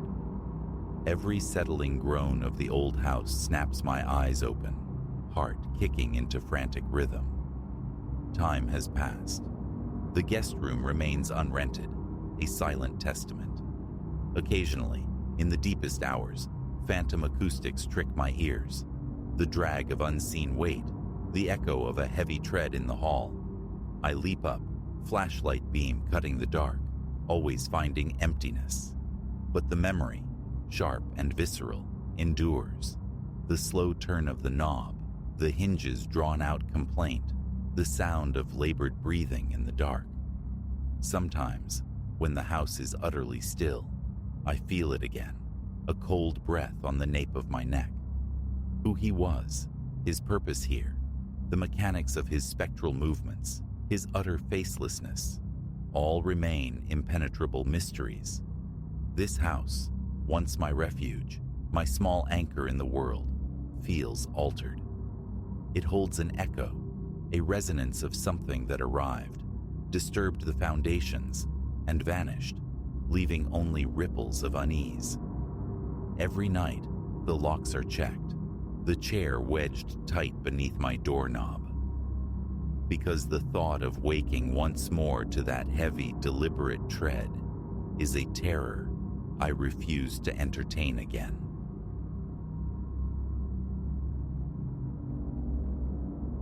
The surveillance feed confirms it. 1:47 a.m., the number 2 line northbound, a flicker in the time code marking my passage through the turnstile, Metro card swiped. I've scrutinized that grainy tape until the pixels blur. Dozens of viewings. What the camera's indifferent eye failed to capture unfolded 20 minutes later, down in the echoing dark. I've recounted it. To the transit authorities, the precinct desk sergeants, anyone whose gaze didn't immediately glaze over with disbelief or pity. Perhaps sanity has frayed, yet the memory remains indelible. And that online chronicle I stumbled upon, it proved I wasn't weaving this terror from whole cloth. Late January's chill had seeped into the city's bones. I was Ilara, an intensive care nurse surfacing from the depths of a double shift at Mount Sinai West, the hospital perpetually short-handed during that winter's brutal influenza siege. My feet throbbed. My scrubs bore the faint, sharp ghost of disinfectant. and the siren call of my Brooklyn apartment was overwhelming. The 96th Street platform stretched desolate beneath the buzzing, sickly fluorescence, save for a figure huddled on a bench, lost to the world. The air hung thick with its usual subterranean perfume, metallic brake dust, and stale despair. When the train groaned into the station, instinct guided me to a middle car, a buffer zone against the unpredictable souls who often haunted the train's extremities in the small hours. It was nearly vacant. An elderly woman, Agnes perhaps, guarded a cluster of shopping bags. A youth cocooned in sound occupied a corner seat. I collapsed onto the orange plastic, my work tote hitting the grimy floor with a thud. The doors sighed shut, a hydraulic exhalation, and the train lurched, plunging us into the subterranean artery. At 72nd Street, Agnes gathered her burdens and departed. The youth remained oblivious. A man in a wilted suit stumbled aboard, swaying with the subtle rhythm of an extended happy hour, and promptly slumped near the doors, eyes shutting instantly. It was then he registered, across the aisle, halfway down the car, garbed in an old wool coat, charcoal, possibly navy, cut for a slighter frame than his own, which seemed impossibly thin beneath it. His posture was unnervingly erect, hands clasped primly in his lap. A disquiet bloomed within me, sharp and inexplicable. Times Square arrived, a brief flare of light and muffled announcements. The unsteady suit wearer shuffled off. The youth followed, trailing wires. No one embarked, leaving just the two of us, me and the man in the coat. I fumbled for my phone, feigning absorption while tracking him in my periphery. He hadn't stirred. Not a twitch, not a cough, not the slightest adjustment of weight. None of the minute fidgets inherent to being human. Stillness radiated from him, absolute and profound. The unease intensified, tightening its grip. Paranoia, I chided myself. Just another late-night eccentric. Then, my gaze drifted to the window opposite. The tunnel lights streaked past in the darkened glass, a hypnotic rush. My own reflection stared back, exhaustion etched onto my face, the pale blue of my scrubs, the slump of my shoulders. But where the man in the coat should have been mirrored, there was only the reflection of the empty seat behind him, the grimy wall of the car, the streaking tunnel beyond. Nothingness. My pulse hammered against my ribs. I blinked fiercely, rubbed my eyes, willing away the impossible image. Exhaustion plays tricks, I reasoned, but a second look confirmed the void. He sat there, tangible, solid, undeniably present in the flesh, yet utterly absent in the glass. My fingers clenched the nearby pole, knuckles blanching. With a tortured screech of metal on metal, the train braked for 14th Street Union Square. The doors chimed their familiar alert. The man rose. His movements possessed a strange, liquid grace, unnervingly fluid. He paced toward the exit, each footfall measured, deliberate. As he reached the threshold, his head angled slightly, fractionally, towards me. His face was pallid, utterly drained of blood, like sculpted ash. But the eyes, they were abyssal pools of black, featureless voids that swallowed the dim light. A faint, almost imperceptible smile touched his lips. Then he stepped onto the platform and vanished. The doors hissed closed. The train resumed its journey. I remained frozen, a tremor seizing my body, cold perspiration trickling down my spine. I counted the stops to Atlantic Avenue mechanically, barely drawing breath. Emerging into the relative safety of the Brooklyn night, I didn't walk. I ran, the sound of my own frantic footsteps echoing all the way home. The following day, logic reasserted itself. A hallucination, surely, born of sleep deprivation and stress. 14-hour shifts warp perception. For weeks, I avoided the late train, hemorrhaging money on ride shares I couldn't afford. Yet the image lingered. That ashen face, those consuming eyes. Sleep offered little refuge. I'd sometimes jerk awake, heart pounding, the memory as sharp and chilling as the encounter itself. 3 weeks later, scrolling through local news feeds during a lunch break, I saw it. A headline on some obscure paranormal investigation blog, "The Spectre of the Rails." My hand trembled as I clicked. Usually fodder for ghost hunters and UFO enthusiasts, this felt chillingly specific. The author had meticulously compiled decades of anecdotal evidence, scores of accounts stretching back 50 years, all converging on a singular terrifying figure.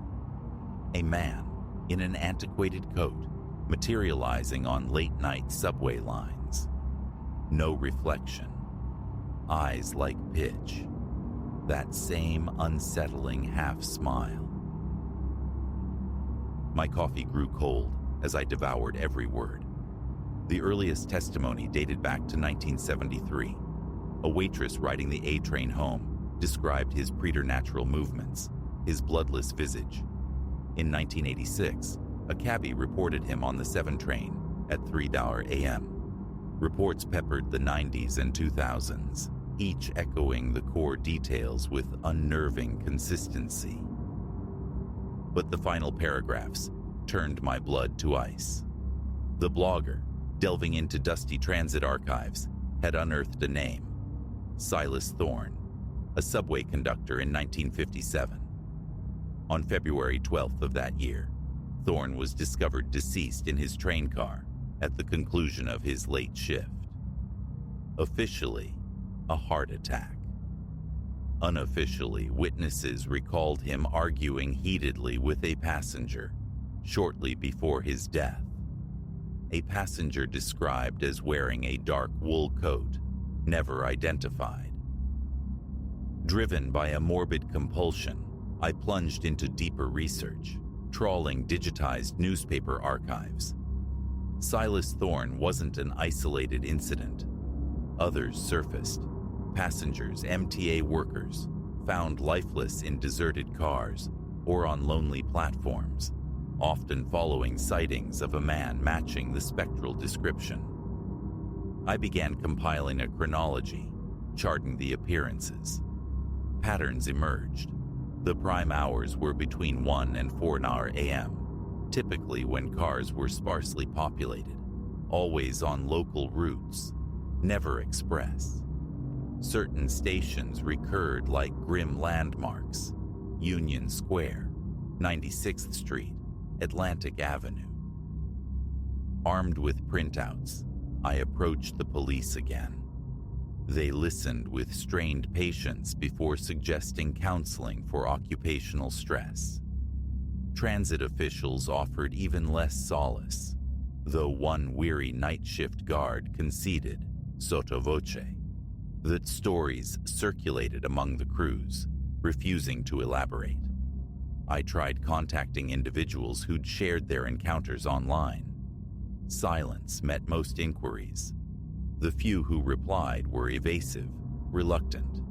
One woman agreed to meet, then simply failed to appear. Her subsequent email was curt: "Leave it be. Some doors shouldn't be opened." But how could I?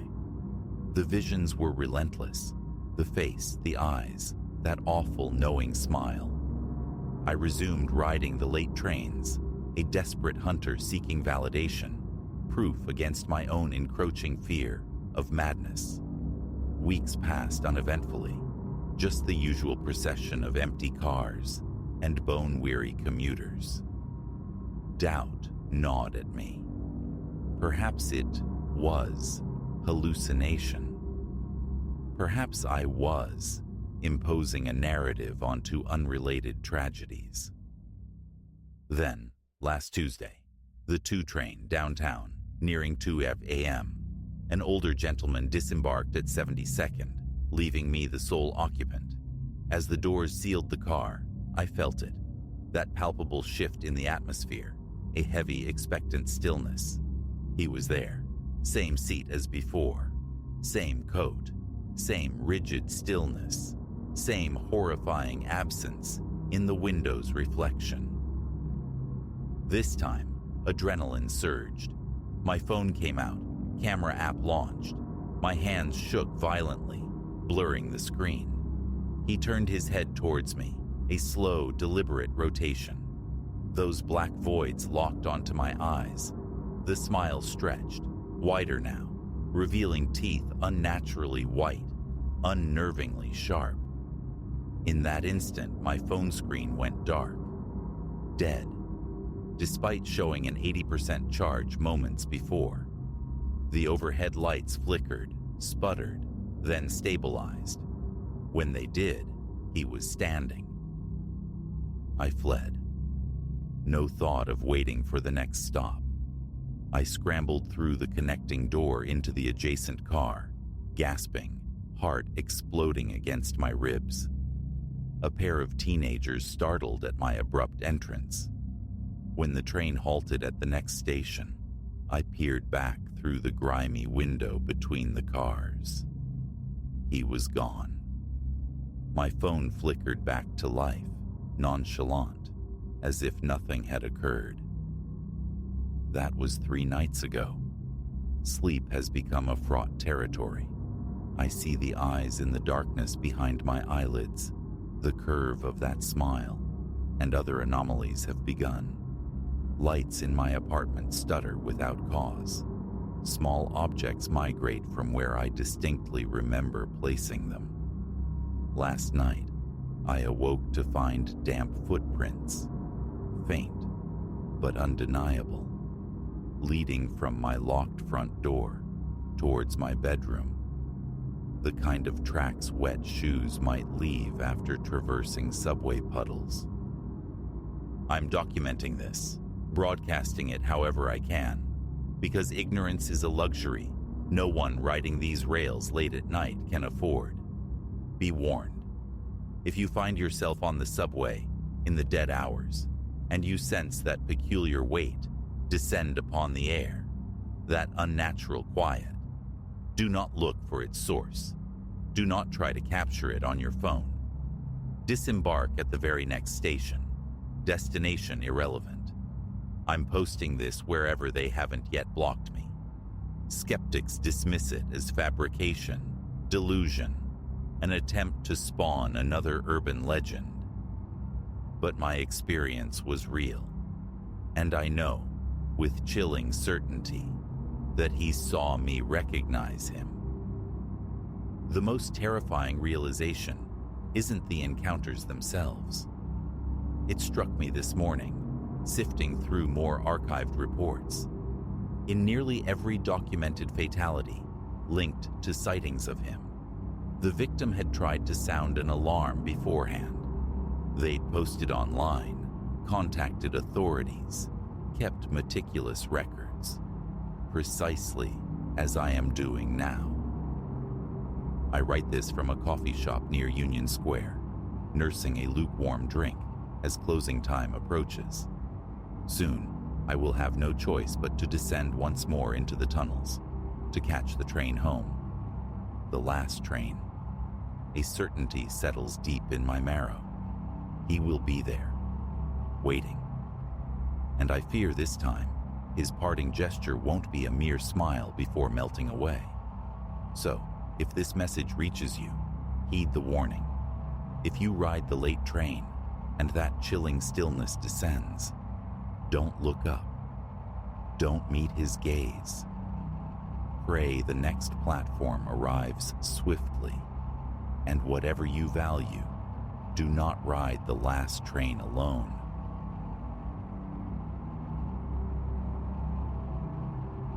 The metronome of my sneakers against the asphalt faltered, the rhythm shattered by the brittle fracture of a twig somewhere in the darkening periphery behind me.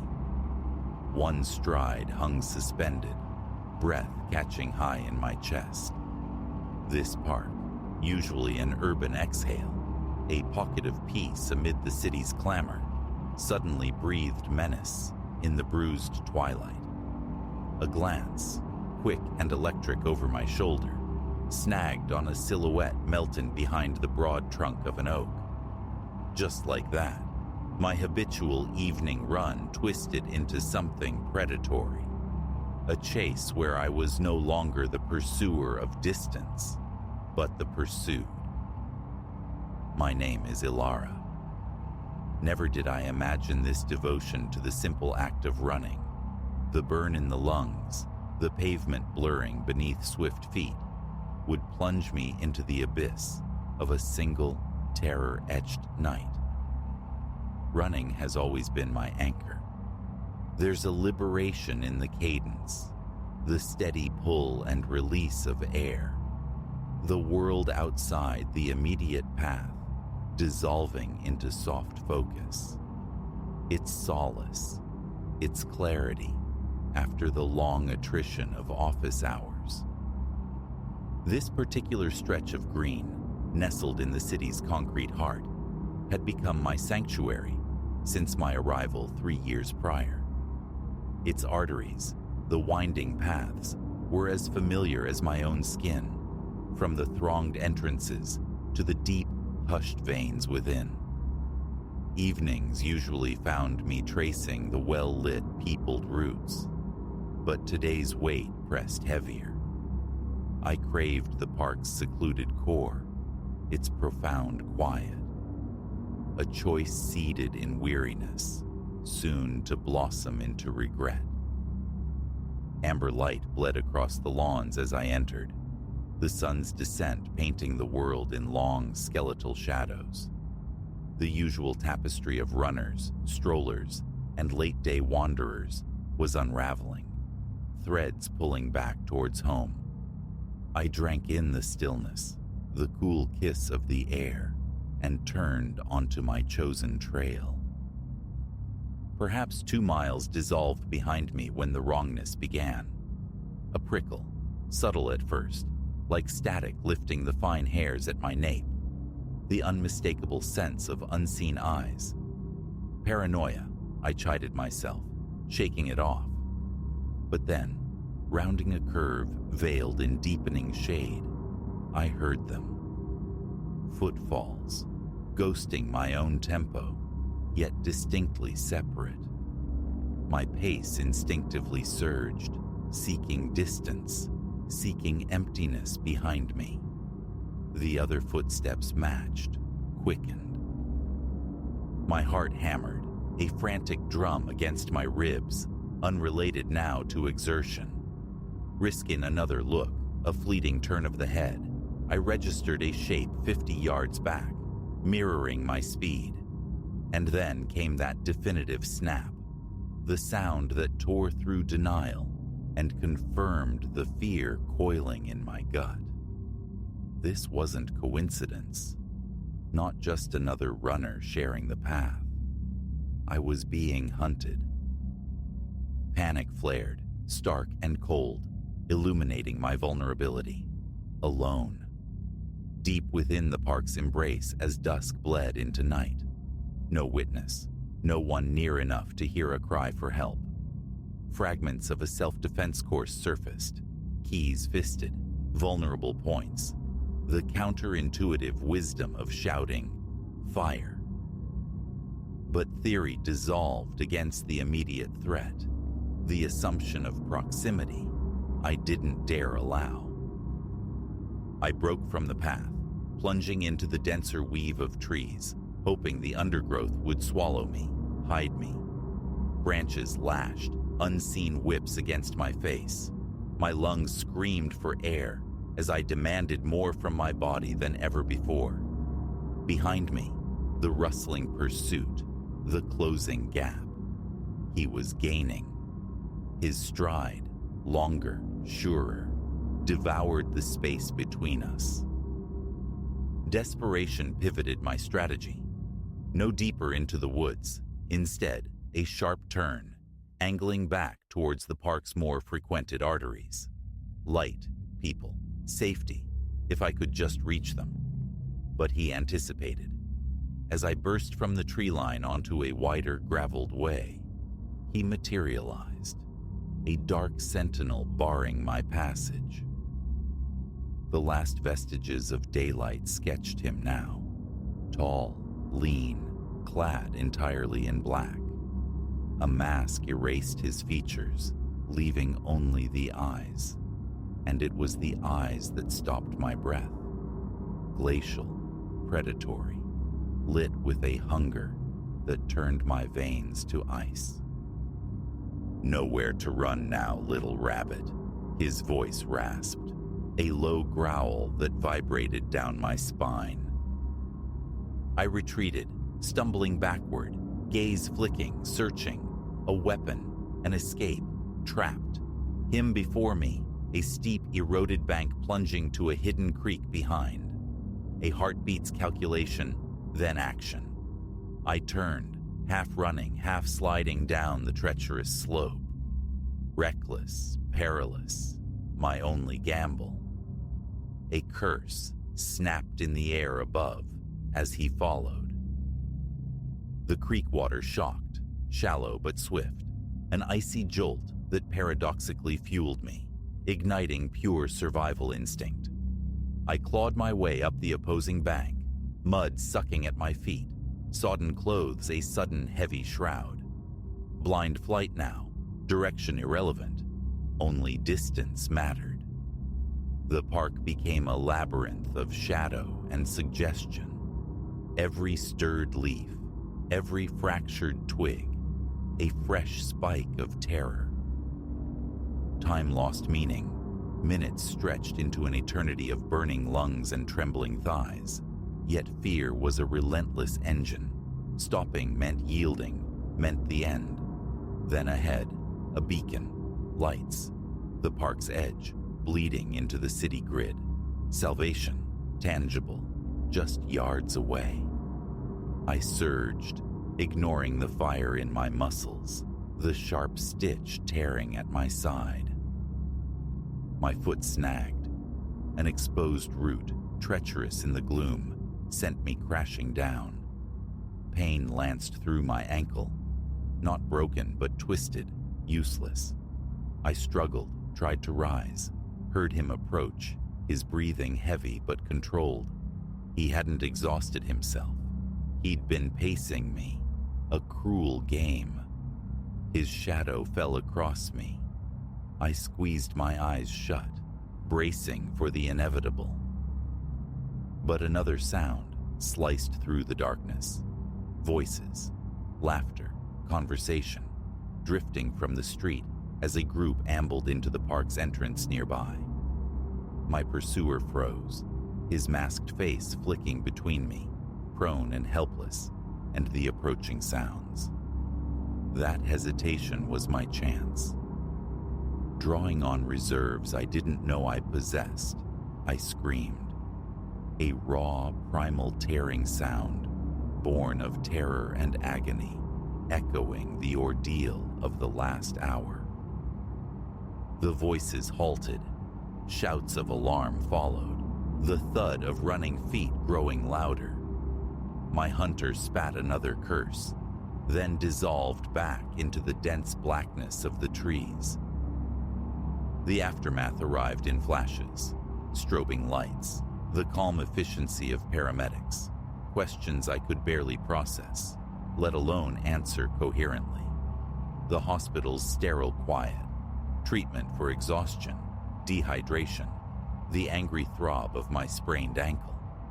Later, the police, their patient note-taking, the promise of patrols, The quiet caution that without a clearer identification, prospects were slim.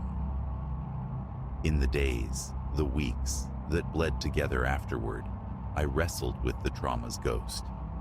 The city I'd embraced felt hostile, its shadows teeming with potential threats, every unfamiliar face a source of suspicion. Running, my former solace, became unthinkable, the park a geography of fear. Slowly, painstakingly, aided by therapy's gentle guidance and the unwavering anchor of friends and family, I began stitching my life back together. Self-defense became not a casual class, but intensive training. A personal alarm, pepper spray, tangible defenses against the intangible fear. And eventually, tentatively, I ran again. Never alone now, never in the secluded depths, always vigilant. He was never found, the man who turned my run into a nightmare. His shadow still flickers at the edges of my sleep sometimes, a dark form forever closing the distance. But I refused to cede my life to the fear he planted. I survived. I am not his victim. Now, when my feet find their rhythm on the pavement, I carry the sharp awareness of the world's dangers, especially for a woman moving through it. But I also carry my strength, forged in that darkness, my resilience, and an unyielding resolve. Fear will not win. The race for one's life is the most crucial, and I intend to keep running, keep winning.